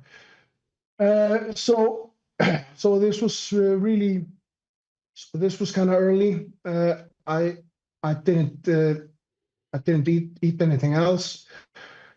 I had my friend with me, and he was like, no, Omar, you look fine. You look fine. I was like, shut up, man. Just want to go to sleep and just turn off the lights and put some headphones on and laid in bed. And I was like, this is all over, you know, and just, and then I was laying in bed, and I was listening to some music, and after a while there came like a song like, oh, you know, never give up, or something like this. And I was like, oh, you know, and I was massaging myself like this. And then I remember there was a guy, you know, like a massage therapist in the UK, Nathan, he's called, a really knowledgeable dude. He was like saying, if you massage areas, you know, where you're holding water like that, it will find its way to break through and, you know, flush out. So, but you have to get like complete calmness, and you can imagine I was just stressing the cortisol and everything off the roof. But I somehow, you know, just laid down, you know, with turning off the lights, and I was doing this, and then all of a sudden, like after an hour or so, I needed to pee, and I was like, okay, and took a piss, laid back down, and was listening, and I was like doing this and massaging the areas. I did this for 7 hours straight. Whoa. Almost the entire night also. And I was getting my friend, you know, to massage my ass. I was laying there, and he was like, you gotta massage it like this. And he was like massaging it, you know, and I was like, okay, yeah. And I wasn't drinking anything, wasn't eating anything. And all of a sudden, like, I was like, I need to pee. I took a piss and laid back down, and he was like doing my hamstrings, and I was like, I need to pee. And every single time I was peeing, we celebrated. We were like, yeah. It was like, yeah, I'm peeing, man, I'm peeing. He was like, yeah, you're peeing. And we were there together, you know, listening to some music. He was massaging me, and I was like, you know, both like a really pro moment. Then I fell asleep for like half an hour or something, and I woke up, and I was like, holy fuck, I need to pee. And I went to the bathroom, and I had a song on, and the song was like about 4 minutes. It was like 3 minutes something, and I was peeing, and I was just pissing the entire song. I have never, you know, I've never, you know, the song finished, and I was still finishing peeing, you know.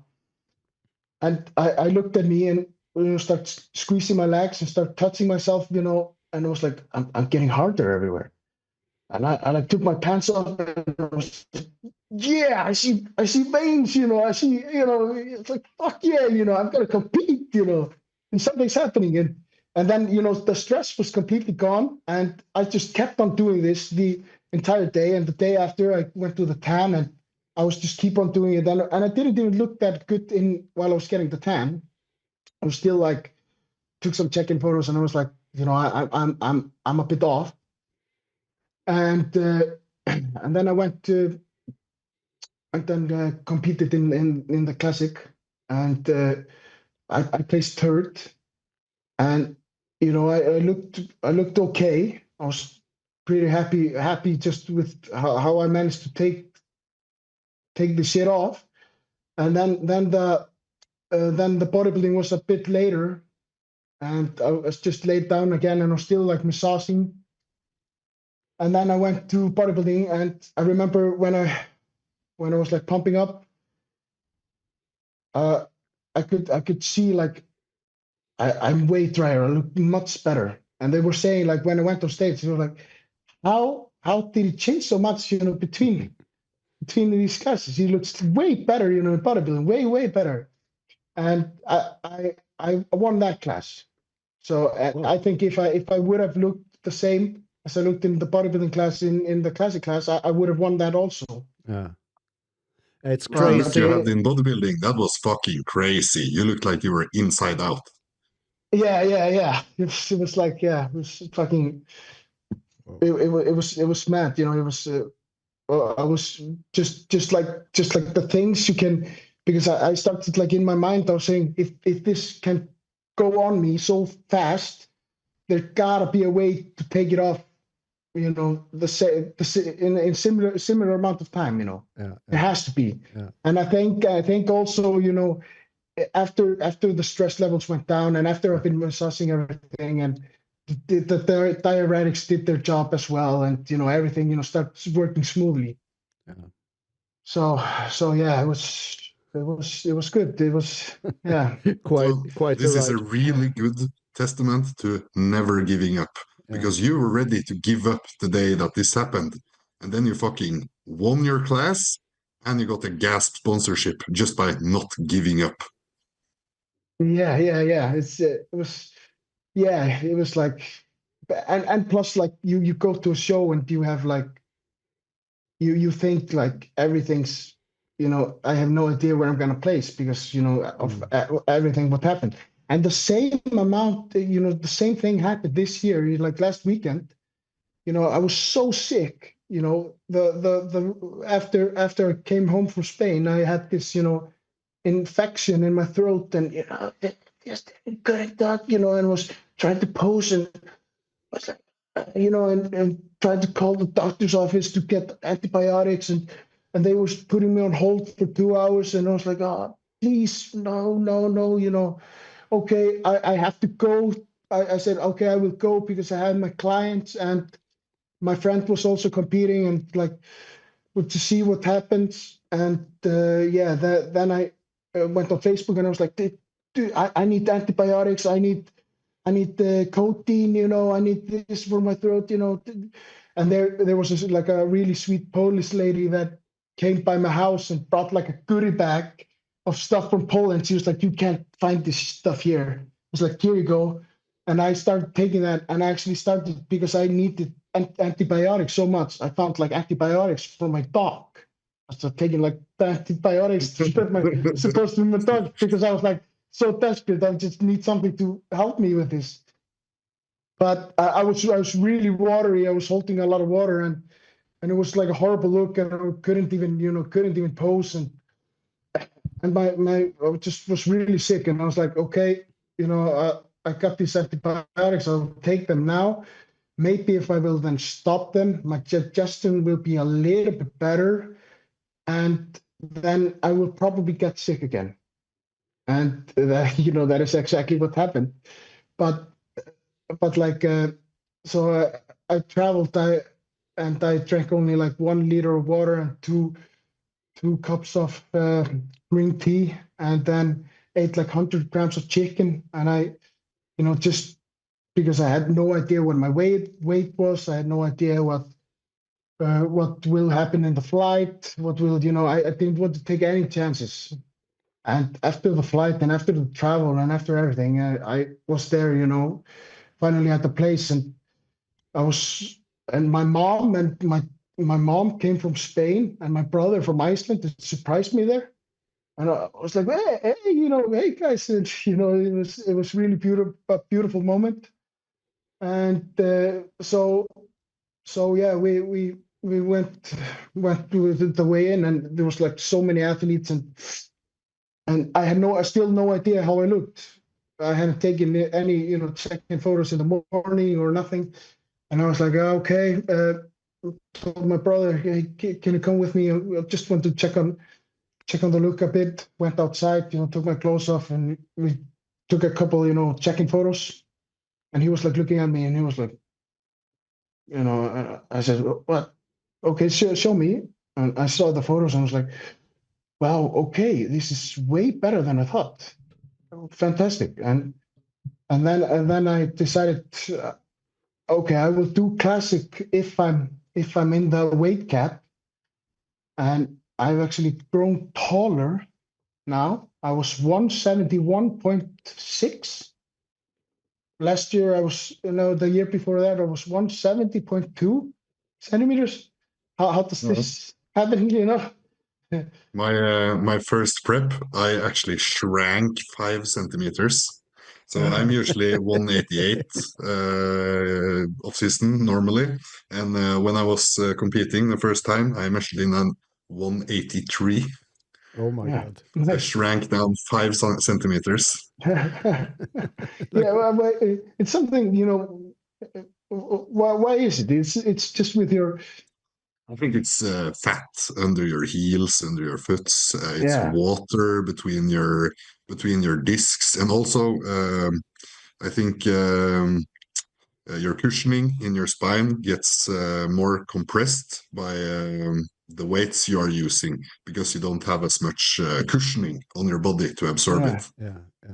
I think also it can have something to do with, because I all this prep, and because I had some shoulder issues, and I remember Chris Bumstead was talking about, like, just hanging on a bar. So I start doing this every morning, like 3-4 sets, just hanging on a bar, like as long as I could. I don't know, maybe this had something to do with it, but It's a definitely. super good way to decompress the spine. Yeah. So you can gain a centimeter or two by doing that. Or inversion tables are also very popular. So you hang your feet in the table, and then you hang upside down. Yeah. I know a lot of classic competitors before height in as well. They have their boys like pull at their feet and hands to try and make them become a little bit taller. Yeah.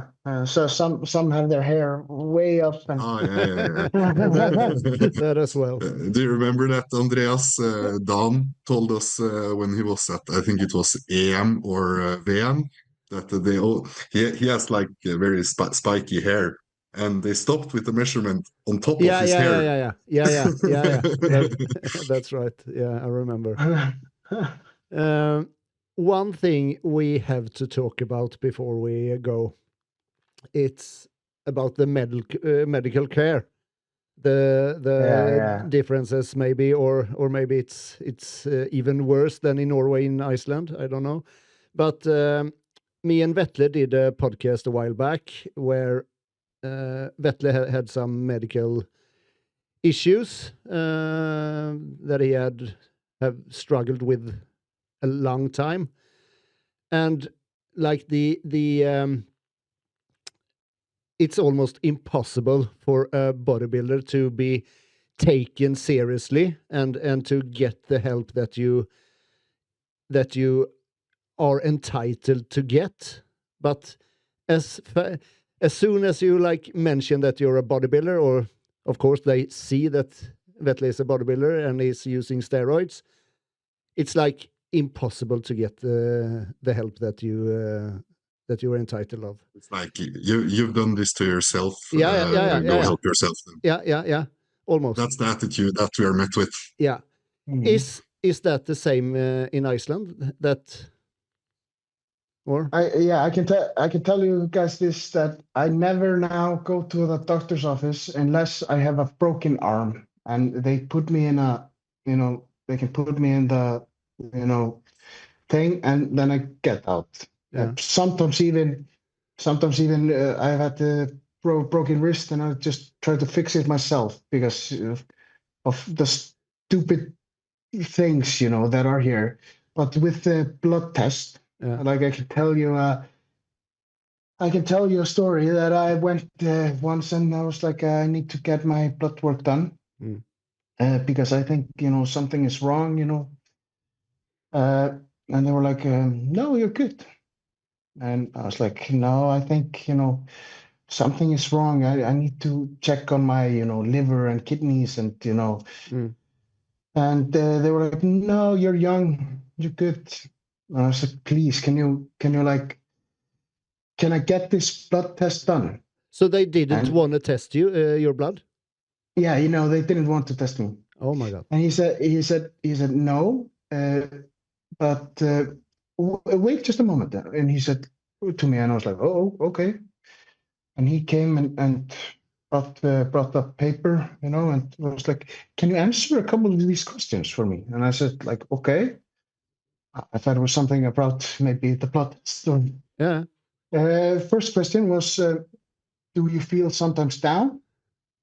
Sometimes. Next question, are you sometimes tired? And there was like, 4 boxes. Sometimes. The next question, do you feel sometimes you have less energy? Sometimes. Like everybody? It was like, it was like,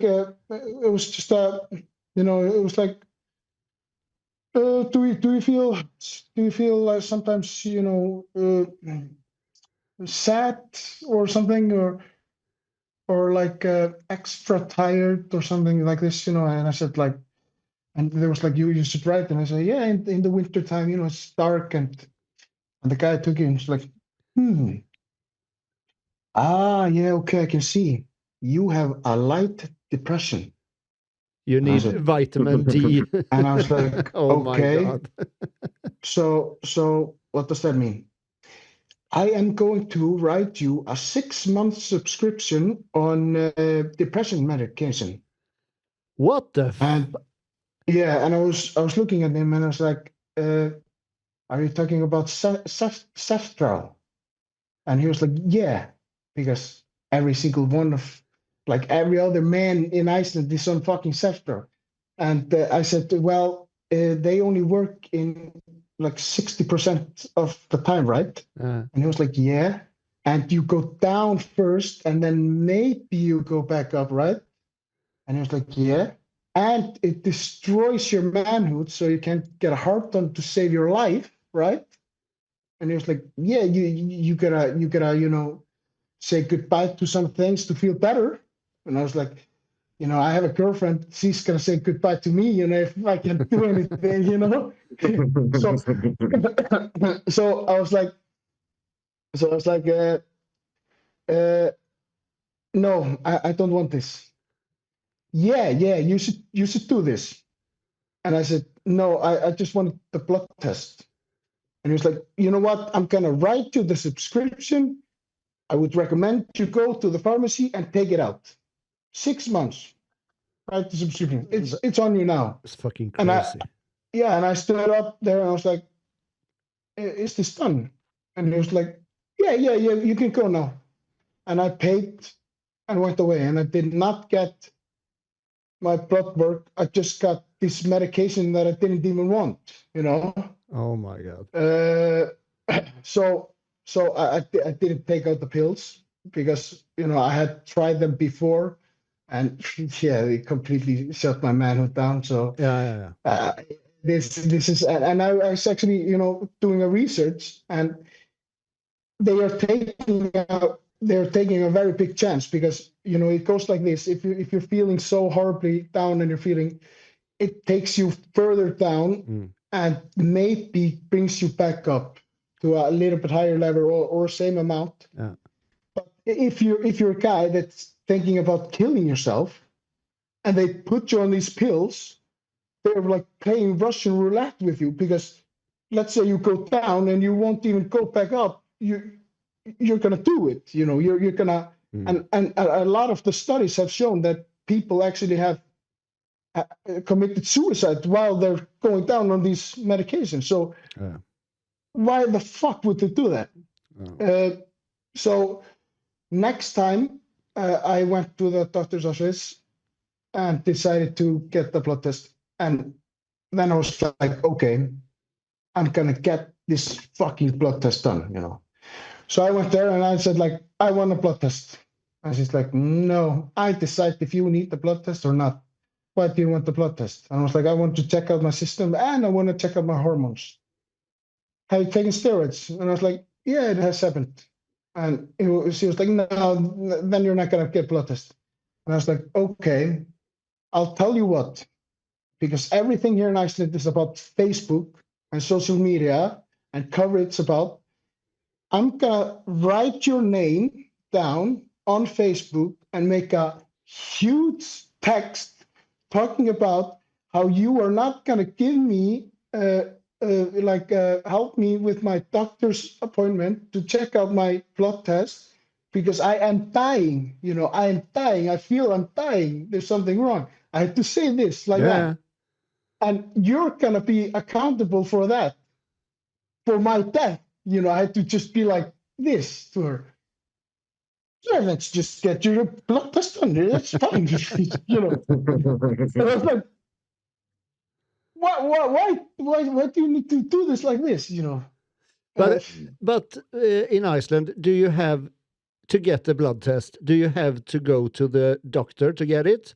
Because here in Norway, we can go straight to the lab, to Fyrst, it's called here, and you can get a blood test there and like read your own blood work. I've heard now that there's this one guy I know he's working on getting that through, that you can do it like similar way that you guys are talking about. Yeah. But you usually need to go to the doctor's office and you need to call every single morning. They open at 8 and you need to call at 7:59. If you call at 8:01 or something, you're not gonna get a time, you know. No, I see. What about hormone replacement? Is that a thing in Iceland? Like, if you're a man and 40 years old, you have low libido, etc., etc. Is it possible to get like HRT? I have TRT? I have helped a couple of guys, you know, older men, and they have told me that they went to the doctor's office and they were pretty much non-existent, and they got testo gel, you know. Gel, So they get that gel, but that doesn't work jack shit. No. It's like your levels go like skyrocket and like straight down. Yeah. I've heard of some that have actually gotten it through of getting a shot, but they have to go every single month and they get one shot. Yeah. Same here. And then they go like, you know, up and then down and then get another shot. And we you know, and I've been like, some guys, you know, have actually been like asking me about this, like older men, and I have helped them and told them like what they need to do. Yeah. And I have actually gotten calls back like, thank you so much. You have saved my marriage. You saved everything. My wife is happy. I'm much better. I'm like, they're like, thank you. And I'm like, hey, no problem. Yeah. And especially also with and it's hard to do this as well here in Iceland because we were talking about gear earlier. Like gear now in Iceland, to get quality gear is really hard. And I would say like 95% of the gear that's here, it's made by a couple dudes here together, and they underdose everything like crazy. So they have like they test 250 per mil. We have actually measured it, and it has measured like under 100 per mil. You know, so So a lot of like these young dudes are like, starting their cycle or something, and they're just like not even they're getting lower testosterone than they were before. That's not a And problem yeah, here, I think, with fake gear, because the It competition. was a bigger problem before, I Yeah, think. yeah. The competition today is so big. So if you have like bad gear, you like get squeezed out of the market at once. Yeah. yeah. They do it here the other way. They just still have the bad gear. They just buy new labels, just put on new labels, and they're like, oh, new stuff, new stuff. Yeah. But yeah, they're it's it's really sad, and Yeah. it's but this is the Icelandic way of everything. Like pay a lot and get nothing. It seems to be with everything here. Yeah. Yeah.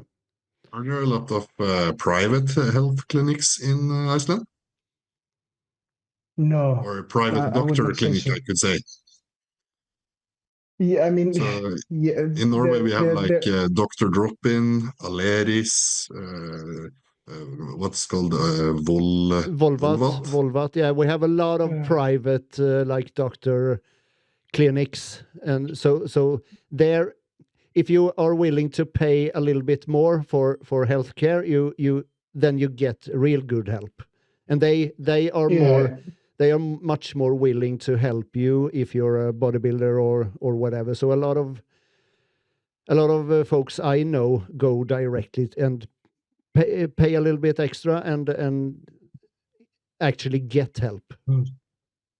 Yeah. I think if I remember correctly, I think there's like one, but to get an appointment, you call today and you get it next year. Oh, but that's not a problem here, I think, to get. It's very fast in Norway, yeah. like almost same day appointments. Yeah, because we have like a system here that's called fastlege. It's like Family doctor. Yeah. It's called Family doctor, and that is your doctor, and I can get an appointment today if I want. Yeah. They used to have. It used to be like this in Iceland. You could have the family doctor, but it's hardly any time. You won't get the time with your doctor in many months. Oh my God. And they are always changing up. Always changing doctors as well. So usually, like if you have some doctor once, you're not going to get the same doctor next time. Oh my God. Because it's just healthcare here. It's super crowded. I mean, in the also like in the hospitals, we got people sleeping in bathrooms in the hospital. Oh my God. With their hospital care, because there's no room for anything. No.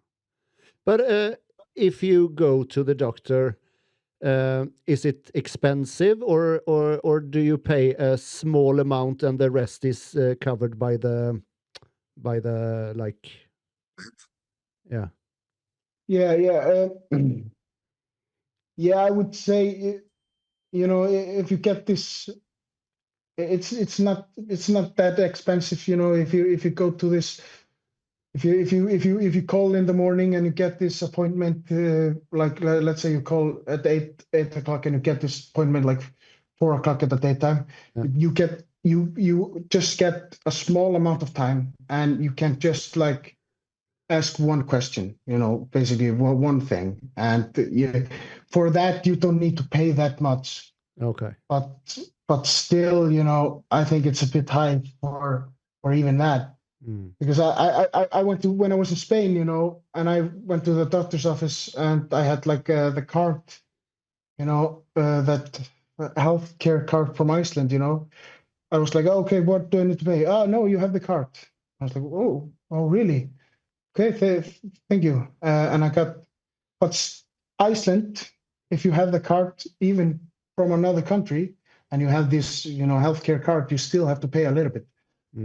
So it's like it's always a little bit of squeezing, just Yeah. What I've gathered from this conversation is that Iceland and Norway, they are very similar, but Iceland is like hardcore mode. So it's cranked up even more than what we have to deal with. Yeah. And I think it's so funny, like because I always see these like videos of like tourists saying, "Oh, Iceland is the happiest country in the world. Like everything's beautiful here, and it's like no crime, nothing." And you go like, "Well, you guys are talking about something that was like 30 years ago, Yeah. They're spouting the same info here in Norway. Oh, it's the best healthcare system in the world, happiest place in the world. That was 20 years ago.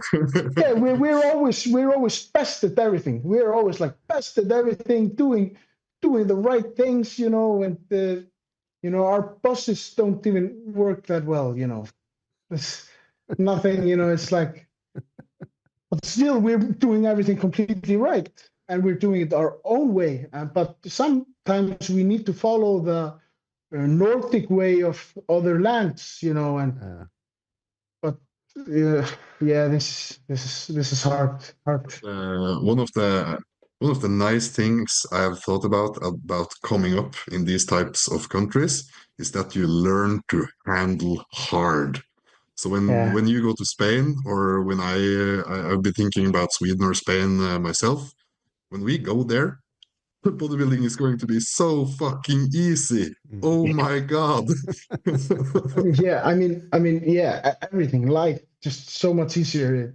It's crazy. It's yeah, and I think it's good that because you value, like when I am in Spain and I'm buying food there, and I'm doing this, and living like a regular life, buying, like I choose the cheap stuff, and but still quality, and you evaluate it so much, and you go like, wow, this is amazing. And just getting sunlight. It's I just look at the sky and say, wow, it's gonna be one hell of a day.